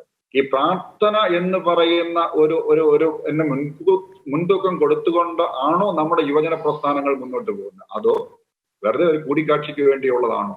അവിടെയൊക്കെ ചില മാറ്റങ്ങൾ വരേണ്ടതായിട്ട്. തീർച്ചയായിട്ടും മാറ്റങ്ങൾ വരണം. എഡിസൺ സാർ, ഞാൻ ടിൻറ്റു, എഡിസൺ സാർ പറഞ്ഞില്ല, ഇവരൊക്കെ പറഞ്ഞു വയ്ക്കുന്നത് ഈ സ്നേഹം, സംരക്ഷണം, കരുതൽ, മാതൃകയൊക്കെ വീടുകളിൽ കുറഞ്ഞു പോകുന്നതുകൊണ്ടാണ് നമ്മുടെ കുട്ടികൾ, നമ്മുടെ ചെറുപ്പക്കാർ മാറി ചിന്തിക്കുന്നതെന്നാണ് സാർ പറഞ്ഞു വെച്ച രണ്ടാമത്തെ ഒരു ഫാക്ടർ. നമ്മുടെ യുവജന സംഘടനകൾ, അല്ലേ, കത്തോലിക്ക വിശ്വാസത്തെ ഊട്ടിയുറപ്പിക്കാനും വളർത്താനും സഹായിക്കേണ്ട യുവജന സംഘടനകൾ അവരുടെ യഥാർത്ഥത്തിലുള്ള ഉത്തരവാദിത്തം നിറവേറ്റുന്നതിൽ നിന്ന് പുറകോട്ട് പോകുന്നതും ഈ ഒരു ച്യുതിക്ക് കാരണമാകുന്നുണ്ടെന്ന് പറയുന്നു. ടിൻറ്റുവിൻ്റെ ഒരു മറുപടി എന്താണ്? സത്യത്തിൽ നിങ്ങൾക്ക് സ്നേഹം കുറവുണ്ടോ, ശ്രദ്ധക്കുറവുണ്ടോ? ഞാൻ ടിൻറ്റു ഒരു തലമുറയുടെ പ്രതിനിധി ആയതുകൊണ്ടാണ് ഞാൻ നിങ്ങൾക്ക് എന്നെടുത്ത് ചോദിച്ചത്. തീർച്ചയായിട്ടും നമ്മൾക്ക് സ്വന്തമായിട്ടുള്ള അഭിപ്രായവും ഞാൻ എവിടുന്ന് സ്നേഹം സ്വീകരിക്കണം എന്നുള്ളൊരു വിദ്യാഭ്യാസവും കിട്ടുക എന്നുള്ളത് വളരെ പ്രാധാന്യമാണ്. കാരണം നമുക്ക് എല്ലായിടത്തുനിന്നും സ്നേഹം കിട്ടും, ഒരുപാട് സ്ഥലത്തുനിന്ന് സ്നേഹം കിട്ടും. ഞാൻ ഏത് ചൂസ് ചെയ്യണം എന്നുള്ളത് വളരെ പ്രധാനപ്പെട്ടതാണ്. അതോടൊപ്പം എനിക്ക് ആഡ് ചെയ്യാൻ തോന്നുന്നൊരു പോയിന്റ്, നമ്മളുടെ മോഡലുകൾ കുറയുന്നുണ്ടോ എന്നുള്ള ഒരു രീതിയിൽ ഞാൻ ചിന്തിച്ചു. ശരിക്കും നമ്മുടെ മോഡലുകൾ കുറയുന്നില്ല, പക്ഷെ നമ്മുടെ മോഡലുകളായിട്ടുള്ള ആളുകൾ, നമ്മുടെ കുട്ടികൾ എവിടെയാണോ അങ്ങോട്ടേക്ക് റീച്ച് ചെയ്യപ്പെടുന്നുണ്ടോ എന്നുള്ളത് ഒരു വളരെ വലിയ പോയിന്റ് ആണെന്ന് എനിക്ക് തോന്നുന്നു. നമുക്ക് ഒരുപാട് മോഡൽസ് ഉണ്ട്, പക്ഷെ അവരൊക്കെ, നമ്മുടെ കുട്ടികൾ, നമ്മുടെ മാതാപിതാക്കൾക്ക് എത്രത്തോളം അവരെ എപ്പോഴും ഫോളോ അപ്പ് ചെയ്യാൻ പറ്റും. 12ാം ക്ലാസ് വരെ നമ്മൾ മതബോധന വിദ്യാഭ്യാസം കൊടുത്തിട്ട് 12ാം ക്ലാസ്സിന് ശേഷം ഉപേക്ഷിക്കേണ്ട ഒരു വിഭാഗമല്ല ഒരിക്കലും അതിനുശേഷമുള്ള പ്രായത്തിലേക്ക് വരുന്ന ആളുകൾ. തീർച്ചയായിട്ടും നമ്മുടെ ഇപ്പോഴത്തെ ഒരു വിദ്യാഭ്യാസ സിസ്റ്റം ഒക്കെ അനുസരിച്ച് നമ്മൾ 12ന് ശേഷം നമ്മൾ വേറൊരു നാട്ടിലേക്ക് പോവുകയാണ്, നമ്മൾ വേറൊരു കോളേജിലേക്ക് ഉപരിപഠനത്തിനൊക്കെ ആയി പോവുകയാണ്. ആ ഒരു സമയത്ത് നമ്മൾ എവിടെയാണ് ചെന്ന് പെടുന്നത്, നമ്മൾ ആരുടെ ഇടയിലേക്കാണ് പ്ലേസ്ഡ് ആവുന്നത് എന്നുള്ളത് വളരെ പ്രധാനപ്പെട്ട ഒരു കാര്യമായിട്ട് എനിക്ക് തോന്നുകയാണ്. ഞാൻ സ്വാഭാവികമായിട്ടും എൻ്റെ +2 വിദ്യാഭ്യാസത്തിന് ശേഷം പുതിയൊരു സ്ഥലത്തേക്ക് ചെല്ലുമ്പോൾ എന്നെ അവിടെ റിസീവ് ചെയ്യാൻ എൻ്റെ കമ്മ്യൂണിറ്റിയിലുള്ള ആളുകൾ തന്നെ ഉണ്ടോ, എൻ്റെ റിലീജിയസ് വാല്യൂസിനെ നറിഷ് ചെയ്യാൻ പറ്റുന്ന, എന്നെ റിഫ്രഷ് ചെയ്യാൻ പറ്റുന്ന, 12ാം ക്ലാസ് മുതൽ എനിക്ക് കിട്ടിയ എൻ്റെ ആ ഒരു വിശ്വാസത്തെ വീണ്ടും ഊതി കത്തിക്കാൻ പറ്റുന്ന ആളുകളുടെ ഇടയിലേക്ക് ഞാൻ പ്ലേസ്ഡ് ആവുന്നുണ്ടോ എന്നുള്ളത് വളരെ വലിയൊരു ചോദ്യമാണ്. ഞാൻ അങ്ങനത്തെ ഒരു കമ്മ്യൂണിറ്റി ആണ് എങ്കിൽ എനിക്ക് അത്തരം റെസ്പോൺസിബിലിറ്റീസ് എപ്പോഴും വന്നുകൊണ്ടിരിക്കുകയാണെങ്കിൽ ഞാൻ തീർച്ചയായിട്ടും ആ ഒരു കമ്മ്യൂണിറ്റിയോട് അറ്റാച്ച്ഡ് ആയിരിക്കും. നമ്മൾ എനിക്ക് മറ്റൊരു കാര്യത്തെക്കുറിച്ച് ചിന്തിക്കാൻ പോലും സമയം കിട്ടില്ല. അല്ലെങ്കിൽ അപ്പൊ നമ്മൾ എപ്പോഴും നമ്മുടെ കുട്ടികളെ ഹോൾഡ് ചെയ്യാൻ വേണ്ടിയിട്ടുള്ള സിസ്റ്റം നമുക്ക് ഉണ്ടാവണം. യുവജന പ്രസ്ഥാനങ്ങൾ ജീസസ് ഒരു പരിധി വരെ നമുക്ക് ആ ഒരു ജീവിത സാഹചര്യങ്ങളിലേക്ക് ഇറങ്ങി ചെല്ലുവാനും ചേർത്ത് നിർത്താനൊക്കെ സാധിക്കുന്നുണ്ട്. എങ്കിൽ പോലും കുറച്ചുകൂടി കുട്ടികൾ നമ്മളെ അന്വേഷിച്ച് വരുന്ന രീതിയിൽ നമുക്ക് റീച്ചബിലിറ്റി കുറച്ചും കൂടി കൂടേണ്ടതുണ്ട്. തീർച്ചയായിട്ടും ആര് കൂടുതൽ എക്സൈറ്റ് ചെയ്യിക്കുന്നോ, ആര് കൂടുതലായിട്ട് ഫോളോ അപ്പ് ചെയ്യുന്നോ അവരിലേക്കായിരിക്കും ഞാൻ പോവുക. തീർച്ചയായിട്ടും. ഡോക്ടർ മേരി റജീന, ഇതുമായിട്ട് ചേർത്ത് വായിക്കുമ്പം നമ്മൾ കൊച്ചിലെ മുതൽ ധാരാളം കേട്ടിട്ടുണ്ട്, നോ എന്ന വാക്ക് ധാരാളമായിട്ട് കേൾക്കുന്ന ഒരു സമൂഹമാണ് നമ്മളെന്നാണ് നമ്മൾ വിചാരം. പേരൻസിൻ്റെ ഓവർ കെയർ കൊണ്ട്, ഓവർ ശ്രദ്ധ കൊണ്ട് പലപ്പോഴും ജീവിതത്തിൽ സ്വാഭാവികമായി മാതാപിതാക്കളോട് ചർച്ച ചെയ്ത് സംഭവിക്കേണ്ട പല കാര്യങ്ങളും അവരെ ഒളിച്ച് ചെയ്യാൻ നമ്മുടെ കുട്ടികൾ ആവുന്നതായിട്ട് എനിക്ക് തോന്നുന്നു. യഥാർത്ഥത്തിൽ ഈ നേരത്തെ പ്രണയം എന്നുള്ള വാക്കൊക്കെ നമ്മൾ എടുത്തുപയോഗിക്കാൻ ശ്രമിച്ചു. ഈ പ്രണയം പോലെയുള്ള കാര്യങ്ങൾ, വിവാഹത്തെക്കുറിച്ചുള്ള വളരെ സീരിയസ് ആയിട്ടുള്ള ചർച്ചകൾ കൃത്യമായൊരു പ്രായത്തിൽ കുട്ടികളെ വിവാഹത്തിന് വേണ്ടിയിട്ട് ഒരുക്കേണ്ട ഉത്തരവാദിത്വത്തിലൊക്കെ നമ്മുടെ സമൂഹം ഒരല്പം പുറകിൽ പോകുന്നില്ലേ? ഡോക്ടർ മേരി റജീന, എന്ത് തോന്നുന്നു? നമ്മൾ ശ്രമിക്കുന്നുണ്ട്. ഇപ്പം ബോധന ക്ലാസ്സുകളിൽ 12ാം ക്ലാസ്സിലെ ടെക്സ്റ്റ് ബുക്കൊക്കെ തന്നെയും നമ്മൾ ശ്രമിക്കുന്നുണ്ട് എന്നാ എനിക്ക് പറയാൻ പറ്റും. കാരണം നല്ലോണം നമ്മൾ ശ്രമിക്കുന്നുണ്ട്. നമ്മളുടെ പരിമിതികൾക്കുള്ളിൽ നിന്ന് നമ്മൾ ഈ സഭ എന്ന നിലയിൽ നമ്മൾ ശ്രമിക്കുന്നുണ്ട്. പക്ഷേ ഇവിടെ ഈ ക്രിസ്തുസ് വിഭത്തിൽ തന്നെ മാർപ്പാപ്പ പറയുന്നുണ്ട്, 2 പ്രധാന കർമ്മരേഖകളാണ് ഇപ്പം ഈ യുവജനങ്ങളെ നമ്മളോടൊപ്പം ചേർത്ത് പിടിക്കുവാൻ നമുക്ക് വേണ്ടത്. എഡിസൺ സാർ ആദ്യം പറഞ്ഞ പോലെ അവരെത്തിച്ചേരണം, കർത്താവിൻ്റെ അനുഭവത്തിലേക്ക് എത്തിച്ചേരാൻ. അതിലാണ് നമ്മുടെ കൂദാശകളിൽ ഒക്കെ പങ്കാളികളായി അവരെത്തിച്ചേരുന്ന രീതിയിൽ മാതാപിതാക്കളും മതാധ്യാപകരും ഒക്കെ അവരെ എത്തിച്ചേർക്കണം. അതിന് അവരെ പ്രേരിപ്പിക്കുവാൻ വേണ്ടി നമുക്ക് ഇപ്പോഴത്തെ മോഡേൺ സങ്കേതങ്ങളെല്ലാം ഉപയോഗിക്കാം. വാട്സപ്പ് ഗ്രൂപ്പുകൾ അവരോടൊപ്പം ചേർന്ന് അവരെത്തിക്കണം. നമ്മൾ ആദ്യം അവിടെ ചിരിയും കളിയും ഒക്കെ വേണം. അവരുടേതായ ഭാഷയിൽ നമ്മൾ സംസാരിക്കണം. അത് പ്രഭാഷണങ്ങളാവരുത്, പക്ഷേ അവരുടേതായ ഭാഷയിൽ സംസാരിക്കണം എന്നെല്ലാവരും നമ്മളെ പഠിപ്പിക്കുന്നു. എന്നാൽ അവിടെ എത്തിച്ചേർന്ന് കഴിഞ്ഞാൽ അവിടെയാണ് താങ്കൾ ചോദിച്ച ചോദ്യം, എന്താണ് നമ്മൾ അവരെ കൊണ്ട് ചെയ്യിപ്പിക്കുന്നത് എന്നുള്ളത് വളരെ പ്രധാനമാണ്. അപ്പോൾ ആ ഒരു അനുഭവത്തിൽ, ക്രിസ്തു അനുഭവത്തിൽ വളരുവാനും അതിൽ പക്വത പ്രാപിക്കുവാനും ഒരുപാട് മെത്തഡോളജീസ് വേണം. ഒരുപാട് നമ്മൾ പ്രയാസപ്പെട്ടാണെങ്കിലും അവരെ കൂട്ടി നിർത്താൻ നമ്മൾ ശ്രമിക്കണം. അതിന് സഭയുടെ പഠനങ്ങൾ, ഈ ഇടയ്ക്ക് തന്നെ വളരെ വലിയ സംവാദങ്ങൾ ഈ ദിവസങ്ങളിൽ നടക്കുകയാണ്. സാറാസ് എന്ന ഒരു സിനിമയെ ആസ്പദമാക്കി. അവിടെ പോലും നമ്മുടെ ഈ യുവജന പ്രസ്ഥാനങ്ങളിലുള്ളവർക്ക് ചെറിയ ചെറിയ പാളിച്ചകൾ പറ്റുന്നത് കാണുന്ന ഒരു വ്യക്തിയാണ് ഞാൻ. എന്തുകൊണ്ട് എന്ന് ചോദിച്ചാൽ സഭയുടെ പ്രബോധനങ്ങൾ കൃത്യമായി അവരിലേക്ക് എത്തിയിട്ടില്ല. ആ 12 ക്ലാസ്സിനുള്ളിൽ ഈ പറഞ്ഞ വിവാഹത്തെക്കുറിച്ച്, വിവാഹം കഴിഞ്ഞുള്ള ജീവിതത്തെക്കുറിച്ച്, സന്താന നിയന്ത്രണത്തെക്കുറിച്ച് ഒക്കെയുള്ള കൃത്യം പ്രബോധനങ്ങളുണ്ട്. അത് വളരെ ലോജിക്കലും വളരെ സയൻറ്റിഫിക് ആയിട്ടാണ് അവരെ മുന്നിൽ നമ്മൾ അവതരിപ്പിക്കാൻ ശ്രമിക്കുന്നത്. പക്ഷെ കൂടുതൽ ശ്രമിക്കണം. അതിനാണ് യുവജന സംഘടനകൾ. ഇപ്പോൾ ടിൻഡു പറഞ്ഞ വളരെ ശരിയാണ്. 12ാം ക്ലാസ് വരെ മതബോധനം, അത് കഴിഞ്ഞുള്ള സമയത്ത് അവരുടെ ചിന്ത വലുതാവുന്നു, അവരുടെ ജീവിതം വലുതാവുന്നു, ലോകം വലുതാവുന്നു. ഇത്തരത്തിലുള്ള ആകർഷണങ്ങളിലേക്ക് പെടുന്ന സമയത്ത് നമ്മൾ എവിടെയാണ്? നമ്മൾ അവരെ ഫോളോ ചെയ്യുന്നുണ്ടോ? അവരെ ഇടങ്ങളിൽ എത്തുന്നുണ്ടോ? അങ്ങനെയൊക്കെ ചെല്ലണം. ഒരു വളരെ ശ്രമകരമായ ജോലിയാണ് യുവജനങ്ങളെ സഭയോടൊപ്പം, ഇല്ലെങ്കിൽ നമ്മളുടെ ഒരു ധാർമ്മികതയ്ക്കൊപ്പം പിടിച്ചു നിർത്തുക എന്നുള്ളത്. പക്ഷെ ആ ശ്രമകരമായ ഉദ്യമത്തിൽ എല്ലാവരും, ഈ സമൂഹം മുഴുവൻ നമ്മൾ പങ്കാളികളാകണം എന്നുള്ളതാണ് പറയാനുള്ളത്. കാരണം ഈ സംഘടനകളിൽ ഇത്തരം ക്ലാസ്സുകൾ നടത്തിയേ തീരുള്ളൂ എന്ന് ഞാൻ പറയുന്നു. സഭയുടെ പ്രബോധനങ്ങളെക്കുറിച്ച്, പ്രത്യേകിച്ച് ഇപ്പോൾ ഈ വിവാഹം എന്ന വിഷയത്തെക്കുറിച്ച് മറ്റുള്ളവർ പറയുന്നതിന് ഉത്തരം പറയാൻ നമ്മുടെ കുഞ്ഞുങ്ങൾക്ക് സാധിക്കുന്നില്ല. അതുകൊണ്ടാണ് അവർ പലപ്പോഴും അവർ പറയുന്ന ഒരു സംശയമാണ്, അവർ പറയുന്നതാണോ ശരി, ഞാൻ ഇതുവരെ കേട്ടതാണോ ശരി. അപ്പം ആ സംശയം നിവർത്തിച്ചു കൊടുക്കാൻ ഇടങ്ങൾ ഉണ്ടാകണം. ക്ഷമയോടുകൂടി അവരെ ശ്രവിക്കുക. അതാണ് നമുക്ക് പെട്ടെന്ന്, ഇപ്പം മാതാപിതാക്കൾക്കും പറ്റുന്ന അതാണ്. ഈ തിരക്കിനിടയിൽ ഒരല്പം ക്ഷമ കുറഞ്ഞു പോകും. അധ്യാപകരോ അല്ലെങ്കിൽ മുതിർന്ന വ്യക്തികളോ സഭയിലൊരിടമുണ്ട്. ഞങ്ങൾ ചോദിക്കുന്ന ചോദ്യം വെറുതെ. മേഡം, ഞാൻ ചോദിക്കുന്ന എൻ്റെ ഒരു സംശയം എപ്പോഴും, അഡോളസൻ പ്രായത്തിലെത്തിയ ഒരു യൗവനത്തിലെത്തിയ ഒരാള് നമ്മളോട് സംസാരിക്കാൻ അല്ലെങ്കിൽ പേരൻസിനോട് സംസാരിക്കാൻ കൂടുതൽ താല്പര്യം കാണിക്കില്ല. അവർ പലപ്പോഴും അവരുടേതായിട്ടുള്ള തീരുമാനത്തിലേക്കാണ് എത്തുക. സത്യത്തിൽ ഈ ഒരു വാല്യൂ ഷെയർ ചെയ്യേണ്ട ഒരു പ്രത്യേക ഒരു പ്രായ കാലഘട്ടമുണ്ട്, ഒരു പ്രായമുണ്ട്. ആ പ്രായത്തിൽ പലപ്പോഴും ഈ വാല്യൂ ഷെയർ ചെയ്യപ്പെടുന്നത് കൃത്യമാവാത്ത പോകുന്നുണ്ടല്ലേ, അതിൽ അടിയുറച്ച് മുൻപോട്ട് പോകാൻ അവരുടെ വരും പ്രായത്തിൽ അവർക്ക് സാധിക്കാതെ പോകുന്നത്. അത് തന്നെയാണ് ഞാൻ പറഞ്ഞത്. നമുക്ക് സഭയിൽ പല സംഘടനകളുണ്ട്. ആ സംഘടനകളുടെ എല്ലാം കാരിസം വ്യത്യസ്തമാണ്. അത് വിഭാവനം ചെയ്തിരിക്കുന്നതും സഭാപിതാക്കന്മാർ വളരെ നന്നായിട്ട് തന്നെയാണ്.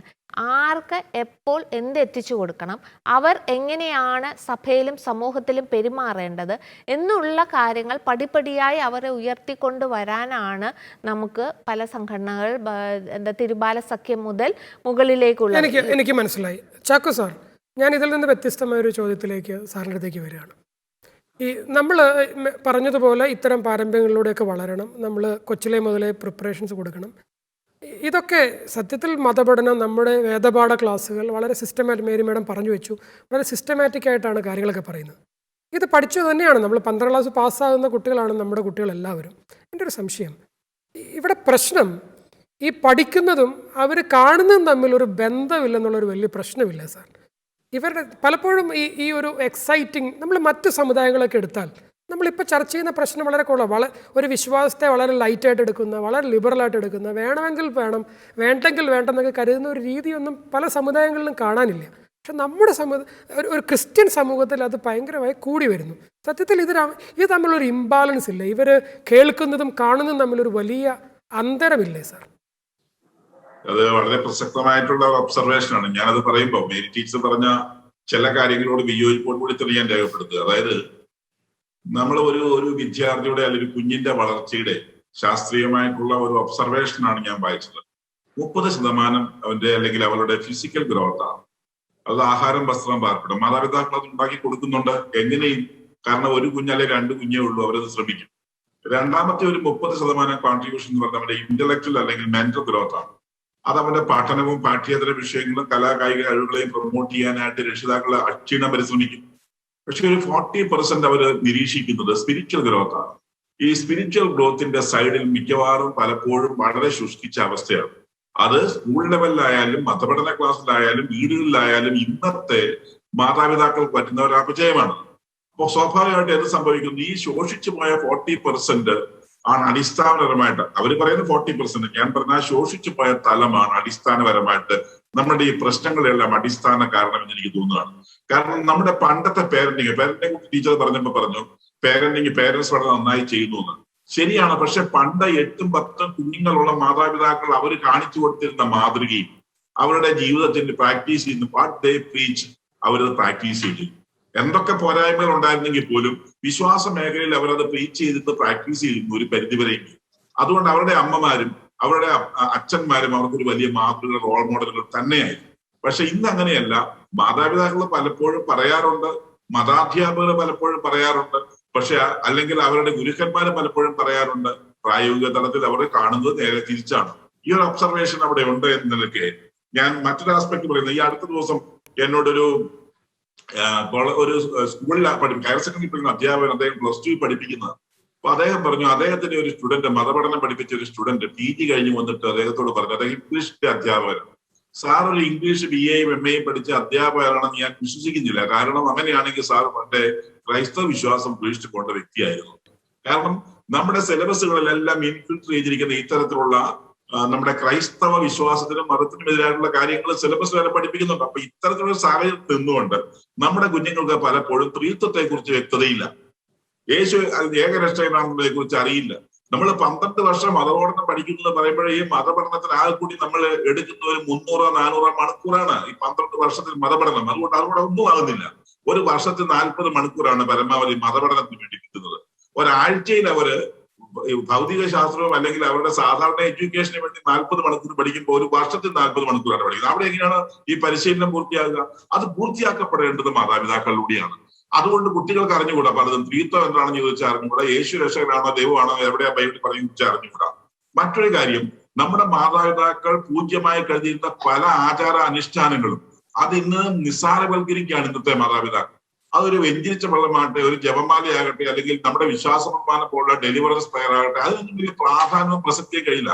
വിശുദ്ധമായ ഇത്തരം കാര്യങ്ങളെ നിസ്സാരവൽക്കരിച്ച് കഴിയുന്ന മാതാപിതാക്കളുടെ തലമുറ ഈ കാലഘട്ടത്തിലുണ്ട് എന്ന് നമ്മൾ തിരിച്ചറിയണം. അത് തന്നെയാണ് കുട്ടികൾ കാണുന്നത്. അതുപോലെ സഭയ്ക്കും സഭാ നേതൃത്വത്തിനും നമ്മുടെ വിശ്വാസത്തിനെതിരായി അനന്തമായ ചർച്ചകൾ കുട്ടികളുടെ മുമ്പിൽ വെച്ച് നടത്തുകയും ആ ചർച്ചയെല്ലാം സഭയ്ക്കെതിരായി വിശ്വാസത്തിനെതിരായി നടത്തിയിട്ട് ഈ കുട്ടി അത് വിശ്വസിക്കണമെന്ന് പറഞ്ഞു കഴിഞ്ഞാൽ എങ്ങനെ സാധിക്കും? അപ്പൊ പേരന്റിങ്ങിന് ഉണ്ടാകുന്ന പ്രോബ്ലംസ് അവിടെ ഉണ്ട് എന്നുള്ളത് നമുക്ക് നിഷേധിച്ചുകൂടാ. അതുപോലെ തന്നെയാണ് സൺഡേ സ്കൂൾ പരിശീലനത്തിൽ നമ്മൾ സെലക്ഷൻ നടക്കുന്ന അധ്യാപകരുടെ കേസ് നിങ്ങൾ എടുക്കുക. ഞാൻ പറയുന്നത് സൺഡേ സ്കൂൾ പരിശീലനത്തിലാണ് സ്കൂളിൽ പഠിപ്പിക്കുന്ന അധ്യാപകരെക്കാൾ കൂടുതൽ പരിശീലനമുള്ള, നിഷ്ഠയുള്ള, വ്യക്തിത്വമുള്ള, ആത്മാർത്ഥതയുള്ള അധ്യാപകർ വേണം. അവിടെ പക്ഷെ പലപ്പോഴും സ്കൂളിൽ പഠിപ്പിക്കാനുള്ള ഒരു ചോയ്സ് ആയിട്ട് കുറച്ചുകൾ സൺഡേ സ്കൂളിൽ പഠിപ്പിക്കുന്നു, അല്ലെ ഒരു ഇടവകയെപ്പെട്ട കിട്ടാത്തവരെ പിടിച്ചെടുക്കുന്നു. ആ രീതിയൊക്കെ ചാക്കോ സാർ, ഒരു മതാധ്യാപകർ എന്ന നിലയ്ക്ക് എഡിസൺ സാർ അതിന് മറുപടി പറയേണ്ടതുണ്ട്. സത്യത്തിൽ നമ്മുടെ മതപഠനം, നമ്മുടെ മത അധ്യാപകർ ഒറിജിനലി ക്വാളിഫൈഡ് ആണോ? നമ്മുടെ കുട്ടികളെ ഈ വിശ്വാസത്തിലും പാരമ്പര്യത്തിലും വളർന്നു പോകാൻ സഹായിക്കുന്ന തരത്തിൽ ക്വാളിഫൈഡ് ആയിട്ടുള്ള അധ്യാപകരുടെ ശതമാനം എത്രയുണ്ട്? അവരെ ക്വാളിഫൈ ചെയ്യാൻ നമ്മൾക്ക് എന്തുമാത്രം സിസ്റ്റമാറ്റിക് ആയിട്ടുള്ള പരിപാടികളുണ്ട്? ഒരു അധ്യാപകൻ നിലയ്ക്ക് സാറിന് എന്ത് തോന്നുന്നു? ചാക്കോ സാറ് പറഞ്ഞതിനെ ഞാൻ പരിപൂർണമായിട്ട് ഞാൻ യോജിക്കുന്ന ചില പോയിന്റുകളുണ്ട് അതിൽ. സാറിന് വളരെ കൃത്യമായിട്ടാണ് കൊണ്ട് സട്ടിലായിട്ട് കൊണ്ട് കിട്ടുക ചെയ്യുന്നത്. വളരെ നന്നായിട്ടുണ്ട് സാറ്. ഞാൻ അതിനെ ചേർത്ത് വെച്ച് പറയുകയാണ്, മതാധ്യാപനം എന്ന് പറയുന്നത് ഒരു ചെറിയ കാര്യമല്ല. അത് അതിന്റെ ഉത്തരവാദിത്വത്തോടെ ചെയ്യാൻ പറ്റില്ലാത്ത ആൾക്കാരെ ദയവ് ചെയ്ത് ഈ ജോലി വിട്ട് ഒഴിഞ്ഞു പോകണമെന്നാണ് സഭാ അല്ലെങ്കിൽ പിരിച്ചു വിടണമെന്നാണ് സഭാ നേതൃത്വത്തോട് എനിക്ക് പറയാനുള്ളത്. കാര്യം ഇവിടെ നമ്മൾ വിശ്വാസം എങ്ങനെയെങ്കിലും ഒക്കെ പറഞ്ഞങ്ങ് കൊടുത്തു കഴിഞ്ഞാൽ അവൻ പിന്നെ എങ്ങനെ ഇവിടുന്ന് പഠിക്കുക? സാറ് പറഞ്ഞതിനകത്ത് വേറൊരു വലിയൊരു പോയിന്റ് ഉണ്ട്. എത്ര വലിയ തിരക്കുണ്ടെന്ന് പറഞ്ഞാൽ തന്നെ എന്റെ കുഞ്ഞിന്റെ ആധ്യാത്മിക ജീവിതം ഭംഗിയാക്കുന്നില്ല എന്നുണ്ടെങ്കിൽ ബാക്കി എന്ത് ഞാൻ കൊടുത്താലും അതുകൊണ്ട് യാതൊരു പ്രയോജനമില്ല എന്ന് മനസ്സിലാക്കി കൊടുക്കണം ഈ കുഞ്ഞുങ്ങൾക്ക്. മോനെ, ഇതൊന്നും അല്ല, നീ ഒരു ഡോക്ടറാകുക എഞ്ചിനീയർ ആകുക എന്നുള്ളതല്ല അതിന്റെ പ്രശ്നം. നീ വേണ്ടത് നീ തമ്പുരാനെ ആദ്യം നേടണം എന്നുള്ളത് പറഞ്ഞു കൊടുക്കാനായിട്ട് പറ്റണം. ഇപ്പൊ വന്നേക്കുന്നതെന്ന് പറഞ്ഞാൽ ഈ 1-2 കുഞ്ഞുങ്ങളായി കഴിഞ്ഞപ്പോഴത്തേക്കും അവരെ ഏറ്റവും കൂടുതൽ ബുദ്ധിപരമായിട്ട് വളർത്തുക. ബുദ്ധിപരമായിട്ട് വളർത്തിക്കൊണ്ട് വരുന്നതിന്റെ ഒരു വലിയൊരു കുഴപ്പം. ബുദ്ധി വേണ്ടെന്നല്ല, അത് ആ ഭാഗം വേണ്ടെന്നല്ല ഞാൻ പറഞ്ഞു വരുന്നത്. അതിനോടൊപ്പം കൊടുക്കേണ്ടത് കൊടുക്കണം. മതാധ്യാപക രംഗത്ത് ക്വാളിഫൈഡ് ആയിട്ടുള്ള ആൾക്കാര് ഉണ്ടോ എന്ന് ചോദിച്ചാൽ നല്ലതുപോലെ കുറേ അധികം ക്വാളിഫൈഡ് ആൾക്കാരുണ്ട്. എന്നാൽ ക്വാളിഫൈഡ് അല്ലാത്ത ആൾക്കാരും ഉണ്ട് എന്നുള്ളതാണ്. ഇനി മറ്റൊന്നുള്ളത് ഇവിടെ മനസ്സിലാക്കേണ്ടത്, വിശ്വാസത്തിന്റെ വേറെ ഇല്ലാത്ത ആൾക്കാരെ ഉണ്ട് ഇതിനകത്ത് പഠിപ്പിക്കുന്നുണ്ട് എന്നുള്ളത് വളരെ ശ്രദ്ധേയമായ കാര്യമാണ്. അത് ഇറസ്പെക്റ്റീവ് ഓഫ് ദ ഡയസിസ് ഞാൻ പറയാണ്. ഞാനപ്പോ ഒരു രൂപത എന്ന് പറയുന്നത് നമ്മൾ പരിശോധന നടത്തേണ്ട കാര്യമാണ്. അത് ഒരു മാർക്സിസ്റ്റ് ചിന്താഗതിയുള്ള ഒരു വ്യക്തി അവൻ പിന്നെ ഒരു മതാധ്യാപകനായിട്ട് വന്നാൽ അവൻ എന്തായിരിക്കും പറഞ്ഞു കൊടുക്കുക? എങ്ങനെ പറഞ്ഞു കൊടുക്കാൻ പറ്റും? ഇത് വളരെ ശ്രദ്ധിക്കേണ്ട ഒരു കാര്യമാണ്. നമ്മളെ ഭൗതികമായ വളർച്ചയിൽ മാത്രം ഒതുങ്ങി പോകുന്നതിന്റെ കുഴപ്പമാണ് ഇതെല്ലാം. ക്രിസ്തുവിനെ സാറ് പറഞ്ഞതുപോലെ ക്രിസ്തുവിനെ ലോക ഏകരക്ഷകനാണ് എന്ന് ഏറ്റുപറയാൻ, വിശ്വാസം ഏറ്റുപറയാനായിട്ട് ഇന്ന് എത്ര പേർക്ക് പറ്റുന്നുണ്ട്? അത് പറ്റാത്തത് കൊണ്ടല്ല ഈ കുഞ്ഞുങ്ങള് മറ്റു പലതിന്റെയും പുറകെ ഓടിപ്പോകുന്നത്. അത് പറയാനായിട്ട് എന്താ നമുക്ക് ഒരു ബുദ്ധിമുട്ട്? നമ്മുടെ തന്നെ പല സ്കൂളുകളിലും സംഭവിക്കുന്നത് എന്താണ്? നമ്മുടെ തന്നെ സ്കൂൾ എന്ന് പറഞ്ഞാൽ കത്തോലിക്ക മാനേജ്മെന്റുള്ള സ്കൂളുകളാണ്. ഞാൻ പേരൊന്നും പറയാൻ താല്പര്യപ്പെടുന്നില്ല. ഒരു സ്കൂളില് അറിയാമല്ലോ, രാവിലെ തുടക്കം പ്രഭാത പ്രാർത്ഥനയുടെ സമയത്ത് ഗീതയിൽ നിന്നൊരു വായന വായിക്കും, ഖുറാനിൽ നിന്നൊരു വായന വായിക്കും, അതുപോലെ ബൈബിളിൽ നിന്നൊരു വായന വായിക്കും. ഇത് കണ്ടുകൊണ്ട് ഒരു കുഞ്ഞ് പഠിച്ച് നമ്മുടെ ഒരു കുഞ്ഞാണ് ചെല്ലുന്നുണ്ടെങ്കിൽ എന്താ വിചാരിക്കുന്നത്? എല്ലാം ഒന്നാണെന്ന് കൊടുക്കും. എല്ലാം ഒന്നാണോ? ഇതൊക്കെ നമുക്ക് പറ്റുന്ന അപജയങ്ങളല്ലേ, മൂല്യച്യുതി അല്ലേ? ഇവിടേക്കല്ലേ നമുക്ക് തിരുത്തൽ ആവശ്യം? തീർച്ചയായിട്ടും നമുക്ക് തിരുത്തലുകൾ ആവശ്യമുള്ള ധാരാളം മേഖലകളുണ്ട് ചർച്ച ചെയ്യാൻ വേണ്ടിയിട്ട്. ടിൻറ്റു, സത്യത്തിൽ നിങ്ങളുടെ തലമുറ ഈ ഒരു സഭയിൽ നിന്നും ഈ മതാധ്യാപകരിൽ നിന്നും ഈ മതബോധനത്തിൽ നിന്നും അല്പം കൂടെ കൂടുതൽ വിശ്വാസത്തിൽ ഊന്നിയ ഒരു തലമുറയായിട്ട് വളരാൻ എന്തൊക്കെ കാര്യങ്ങൾ പ്രതീക്ഷിക്കുന്നു എന്നൊന്ന് പറയാമോ? തീർച്ചയായിട്ടും എനിക്ക് തോന്നുന്നു ഒരു നല്ല അധ്യാപകൻ എന്ന് പറയുന്നത് എല്ലാ കാര്യങ്ങളും ആ കുട്ടിയെ പഠിപ്പിക്കുന്നതിനേക്കാൾ ഉപരിയായിട്ട് പുതിയ കാര്യങ്ങൾ പഠിക്കാൻ വേണ്ടി സഹായിക്കുന്ന ഒരാളാണ്. എങ്ങനെ പഠിക്കണം എന്ന് ഒരു കുട്ടിക്ക് പറഞ്ഞു കൊടുക്കുകയാണെങ്കിൽ, എനിക്ക് എന്റെ ജീവിതത്തിൽ ഒരു ഡിസിഷൻ മേക്കിംഗ് വരുമ്പോൾ എനിക്ക് എങ്ങനെ ഏത് കാര്യത്തോട് തുലനം ചെയ്ത് ഞാനൊരു തീരുമാനം എടുക്കണം എന്നുള്ളത് കാര്യം എനിക്ക് ഒരുപക്ഷെ മനസ്സിലാകുമായിരിക്കും. തീർച്ചയായിട്ടും നമുക്ക് ആഴ്ചയിൽ ഒരിക്കലുള്ള ഒരു വേദപാഠ ക്ലാസ് കൊണ്ട് മാത്രം ഒരു കുട്ടിയുടെ എല്ലാ ഏരിയകളിലേക്കും കടന്നു ചെന്ന് എല്ലാ സ്പിരിച്വൽ വെൽബീയിങ്ങിനെയും സാറ്റിസ്ഫൈ ചെയ്യാൻ ഒരുപക്ഷെ പറ്റില്ലായിരിക്കും. പക്ഷേ എങ്ങനെ ഡിസൈഡ് ചെയ്യണം, എങ്ങനെ പഠിക്കണം എന്ന് എനിക്ക് അറിയുകയാണെങ്കിൽ എനിക്ക് സ്വാഭാവികമായിട്ടും എനിക്ക് റിസർച്ച് ചെയ്യാൻ പറ്റും. ഞാൻ പലപ്പോഴും വിചാരിച്ചിട്ടുള്ള കാര്യം, +2 വരെ ഞാൻ വേദപാഠ ക്ലാസ് പഠിച്ചിട്ടുള്ള പല കാര്യങ്ങളും എന്റെ തലയ്ക്ക് മുകളിലൂടെ പോയിട്ടുള്ള കാര്യങ്ങളാണ്. എനിക്ക് പലപ്പോഴും എങ്ങനെ പ്രാക്ടിക്കലി അതിലെ കടികെട്ടിയായ വാക്കുകളൊന്നും എനിക്ക് മനസ്സിലായിട്ടില്ല. പക്ഷെ എന്റെ മതബോധന അധ്യാപകർ അവരുടെ ജീവിതത്തിൽ നിന്നും പറഞ്ഞു തന്ന കാര്യങ്ങൾ എന്നെ ഇൻഫ്ലുവൻസ് ചെയ്തിട്ടുണ്ട്.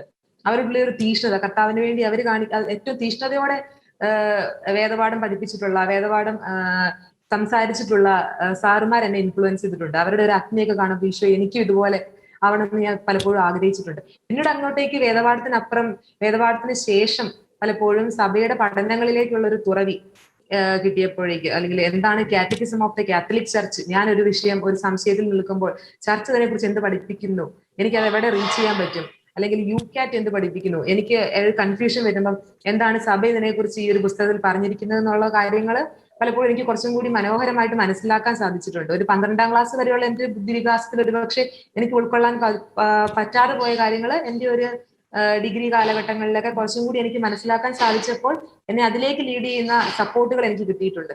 അതുകൊണ്ട് തന്നെ കുറച്ചും കൂടി എനിക്ക് കത്തോലിക്ക സഭ ഓരോ കാര്യങ്ങളിലും പഠിപ്പിക്കുന്നതിന്റെ ഭംഗി എത്രത്തോളമാണ്. നമ്മളിപ്പോ പറയുന്ന വിവാഹത്തെ കുറിച്ച്, അല്ലെ വിവാഹം ഞാൻ കഴിക്കാൻ പോകുന്നതിന് മുമ്പ് ഞാൻ എങ്ങനെ ചൂസ് ചെയ്യണമെന്ന് സഭ പഠിപ്പിക്കുന്ന എത്രത്തോളം മനോഹരമായിട്ടാണ്.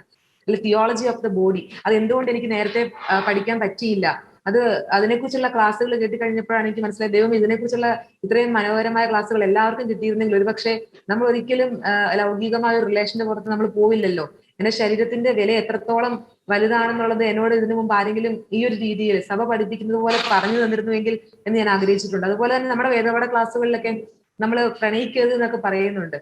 പക്ഷെ ശരിക്കും ഏതെങ്കിലും ഒരു സാറോ അല്ലെങ്കിൽ ടീച്ചറോ എന്റെ തോളിൽ തട്ടിയിട്ട് എന്റെ ഒരു പ്രണയത്തെ കുറിച്ച് ആ ഒരു സമയത്ത് പക്ഷെ ഞാൻ പ്രണയത്തിലൂടെ കടന്നു പോയിട്ടുണ്ടാവും, ഇൻഫാക്ച്വേഷനിലൂടെ കടന്നു പോയിട്ടുണ്ടാവും, അതിനെയൊക്കെ ഒന്ന് അഡ്രസ് ചെയ്തിരുന്നുവെങ്കിൽ ഞാൻ അവരുടെ അടുത്ത് പക്ഷെ തുറന്നു പറയുമായിരുന്നു.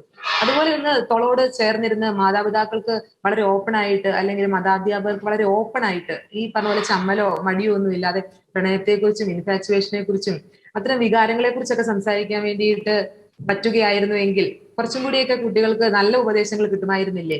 കൂട്ടുകാരുടെ ഉപദേശങ്ങളൊന്നും തേടിപ്പോവാതെ കുറച്ചും കൂടി ക്വാളിറ്റിയുള്ള ഉപദേശങ്ങൾ കിട്ടുമായിരുന്നില്ലേ എന്നൊക്കെയുള്ള ഒരു ആഗ്രഹം എനിക്ക് തോന്നിയിട്ടുണ്ട്. നീതു, ഒരു തലമുറയെ മുഴുവൻ വേദനിപ്പിക്കുന്ന രീതിയിലാണോ ടിൻഡു സംസാരിക്കുന്നത്? ഡോക്ടർ മേരി, ടിൻഡു ചോദിച്ചത് ഒരുപക്ഷെ ഒരു മുതിർന്ന തലമുറയോടുള്ള ചില ചോദ്യങ്ങളാണ്. ചെറുപ്പക്കാരുടെ ലോകം മാറുന്നു, കാലഘട്ടങ്ങൾ മാറുന്നതിനനുസരിച്ചിട്ട് ആളുകളുടെ കാഴ്ചപ്പാടുകൾ മാറുന്നു, വിവാഹത്തെക്കുറിച്ചുള്ള ചിന്തകൾ വളരെ വ്യക്തമായി മാറിക്കൊണ്ടിരിക്കുന്നു. വിവാഹം എന്ന് പറയുന്നത് ഒരുപക്ഷെ നിങ്ങളുടെ തലമുറയിൽ വിചാരിച്ചിരുന്ന ഒരു ഇൻസ്റ്റിറ്റ്യൂഷൻ അല്ല, വേറൊരു സ്വഭാവമുള്ള ഇൻസ്റ്റിറ്റ്യൂഷനാണ്. സഭ പല കാര്യങ്ങളിലും കൊടുക്കുന്ന പ്രാധാന്യം നമ്മുടെ ചെറുപ്പക്കാരെ വിവാഹത്തിലേക്ക് വളർത്തുന്നതിൽ, ചെറുപ്പക്കാരെ വിവാഹത്തെക്കുറിച്ച് അവൻ ചിന്തിക്കുന്ന കാലഘട്ടം മുതൽ, വിവാഹം എന്ന് പറയുന്ന ഇൻസ്റ്റിറ്റ്യൂഷൻ്റെ സൗന്ദര്യത്തെക്കുറിച്ച് അവൻ ആലോചിക്കുന്ന കാലഘട്ടം മുതൽ വളരെ സീരിയസ് ആയി, വളരെ ആലോചിച്ച് പ്രിപ്പയർ ചെയ്ത് അവൻ്റെ ആ ഒരു ദൈവവിളിയിലേക്ക് അവനെ ഒരുക്കാൻ സഹായിക്കേണ്ട ഒരു പ്രക്രിയ കൃത്യമായി നടത്തേണ്ട സഭ പല സ്ഥലങ്ങളിലും അതിൽ നിന്ന് പുറകോട്ട് പോകുന്നുവെന്നാണ് ഒരുപക്ഷെ ടിൻഡു പറഞ്ഞു വെച്ചതിൻ്റെ ഒരു യാഥാർത്ഥ്യത്തോടെ എനിക്ക് തോന്നുന്നത്. ഡോക്ടർ മേരി, താങ്കൾക്ക് എന്ത് തോന്നുന്നു?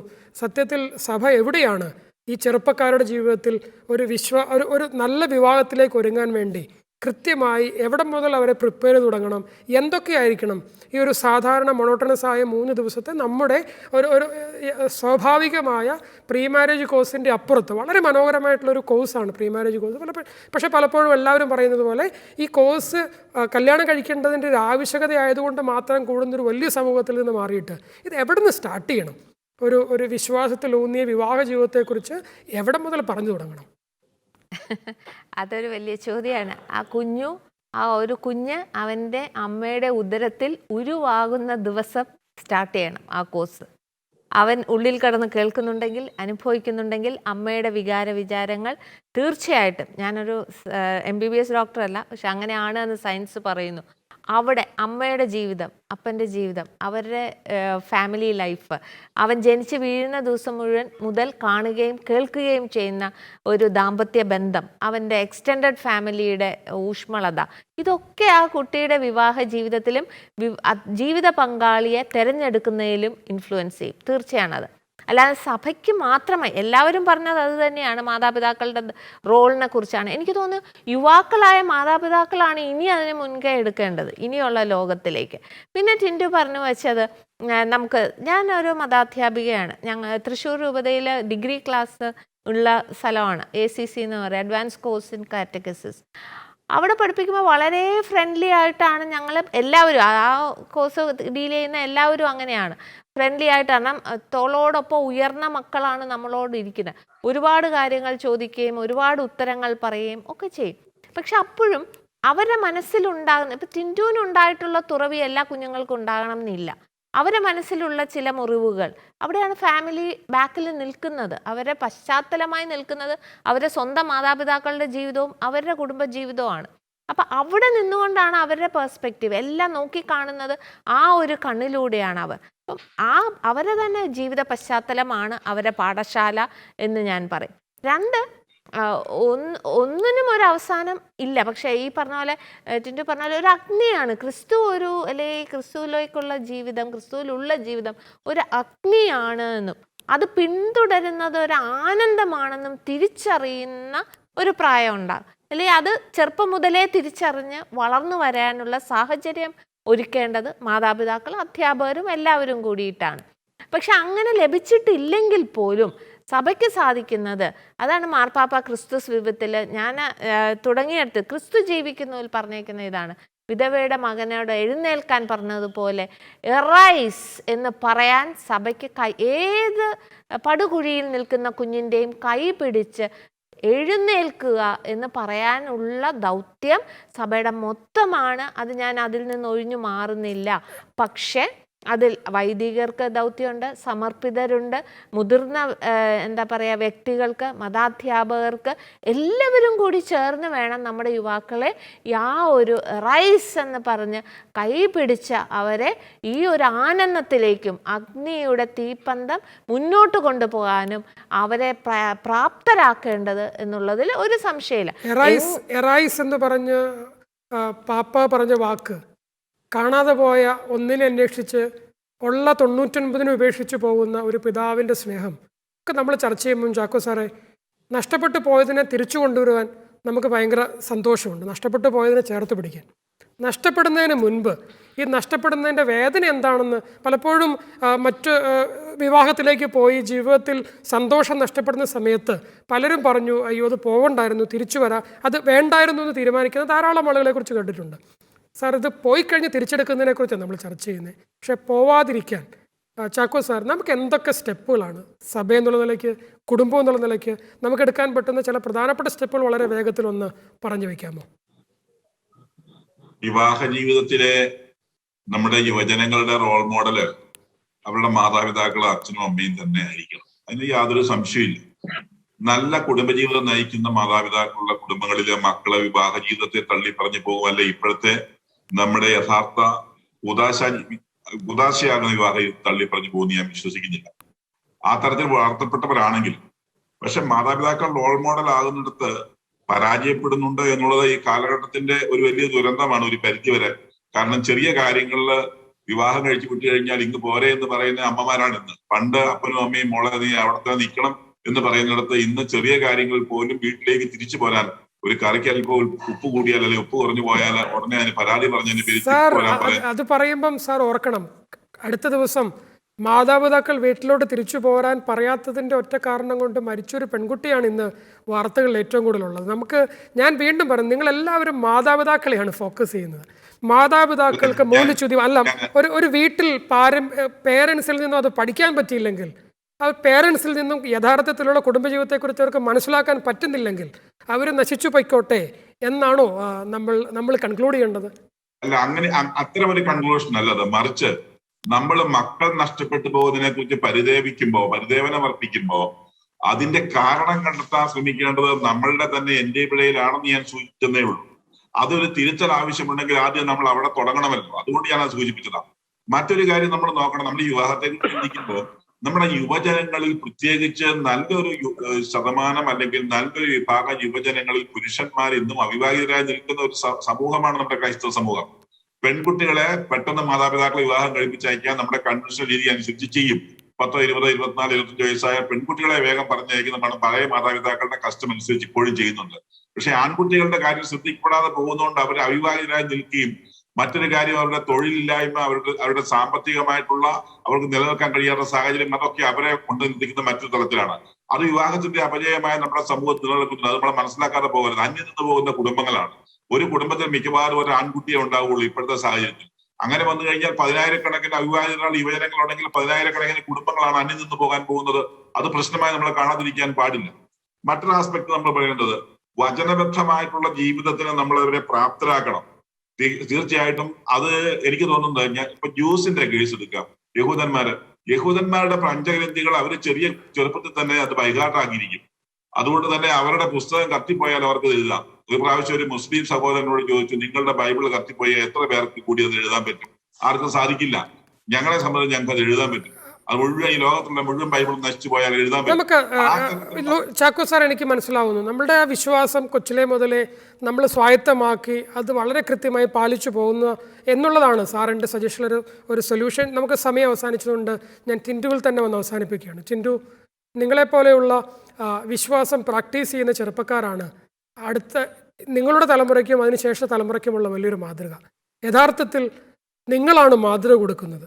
ഒരു ഒരു ഒരു നന്മകൾ നഷ്ടപ്പെട്ടിട്ടില്ല എന്ന് സമൂഹത്തിനെ ബോധ്യപ്പെടുത്തേണ്ടത് നിങ്ങളുടെ ജോലിയാണ്.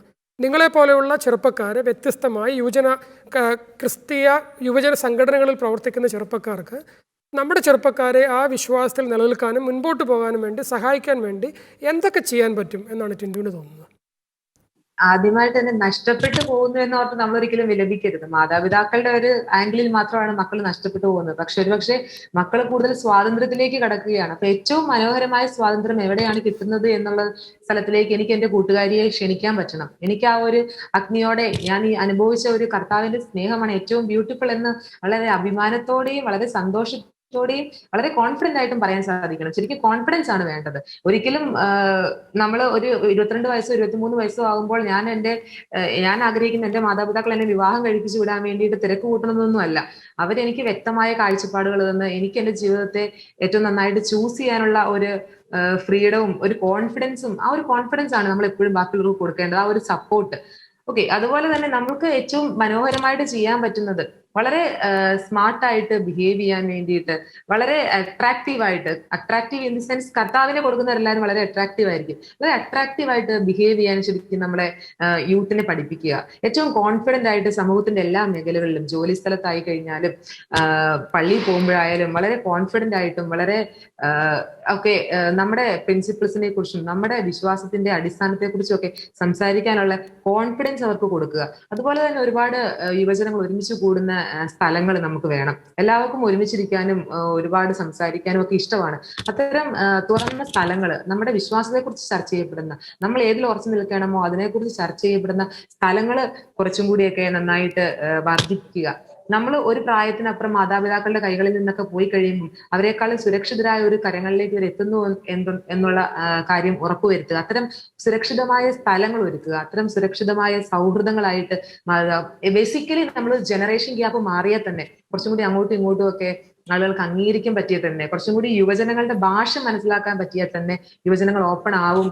അങ്ങനെ ഒരേ ഭാഷ സംസാരിക്കുന്നവരായി മാറാൻ വേണ്ടിയിട്ട് നമുക്ക് സാധിക്കട്ടെ എന്ന് ഞാൻ 33-ാമത്തെ വയസ്സിൽ തൻ്റെ ചെറുപ്പത്തിൻ്റെ തിളപ്പിൽ ലോകത്തിൽ നിന്ന് പോയ ഒരു ചെറുപ്പക്കാരൻ ഒരു ജനറേഷൻ ഗ്യാപ്പും ഇല്ലാതെ ഇന്നും കോടിക്കണക്കിന് ആളുകളുടെ മനസ്സിനെ കീഴടക്കുന്നു. ആ ചെറുപ്പവും തിളക്കവും സഭ തിരിച്ചെടുത്താൽ, നമ്മുടെ ചെറുപ്പക്കാരെ പരിശീലിപ്പിക്കുന്ന തിരിച്ചെടുത്താൽ, ഈ ചെറുപ്പക്കാരിൽ കിട്ടുന്നതിനേക്കാൾ വലിയ ആനന്ദം ലോകത്തിൽ ഒരിടത്തുമില്ല എന്ന് തിരിച്ചറിയാൻ നമ്മുടെ ചെറുപ്പക്കാരെ സഹായിച്ചാൽ, നമ്മൾ ഈ ചർച്ച ചെയ്യുന്ന ചോദ്യത്തിന് ഉത്തരമായി ടിൻഡുവിനോട് ചേർത്ത് ഞാൻ ആ ഉത്തരം നമ്മുടെ കുടുംബജീവിതങ്ങളിൽ ഉണ്ടാവട്ടെ എന്ന് ആശംസിക്കുന്നു. നമ്മൾ ഈ ചർച്ച അവസാനിപ്പിക്കുകയാണ്. നന്ദി doctor Chacko, Shri Edison, doctor Mary Regina, advocate Tindu.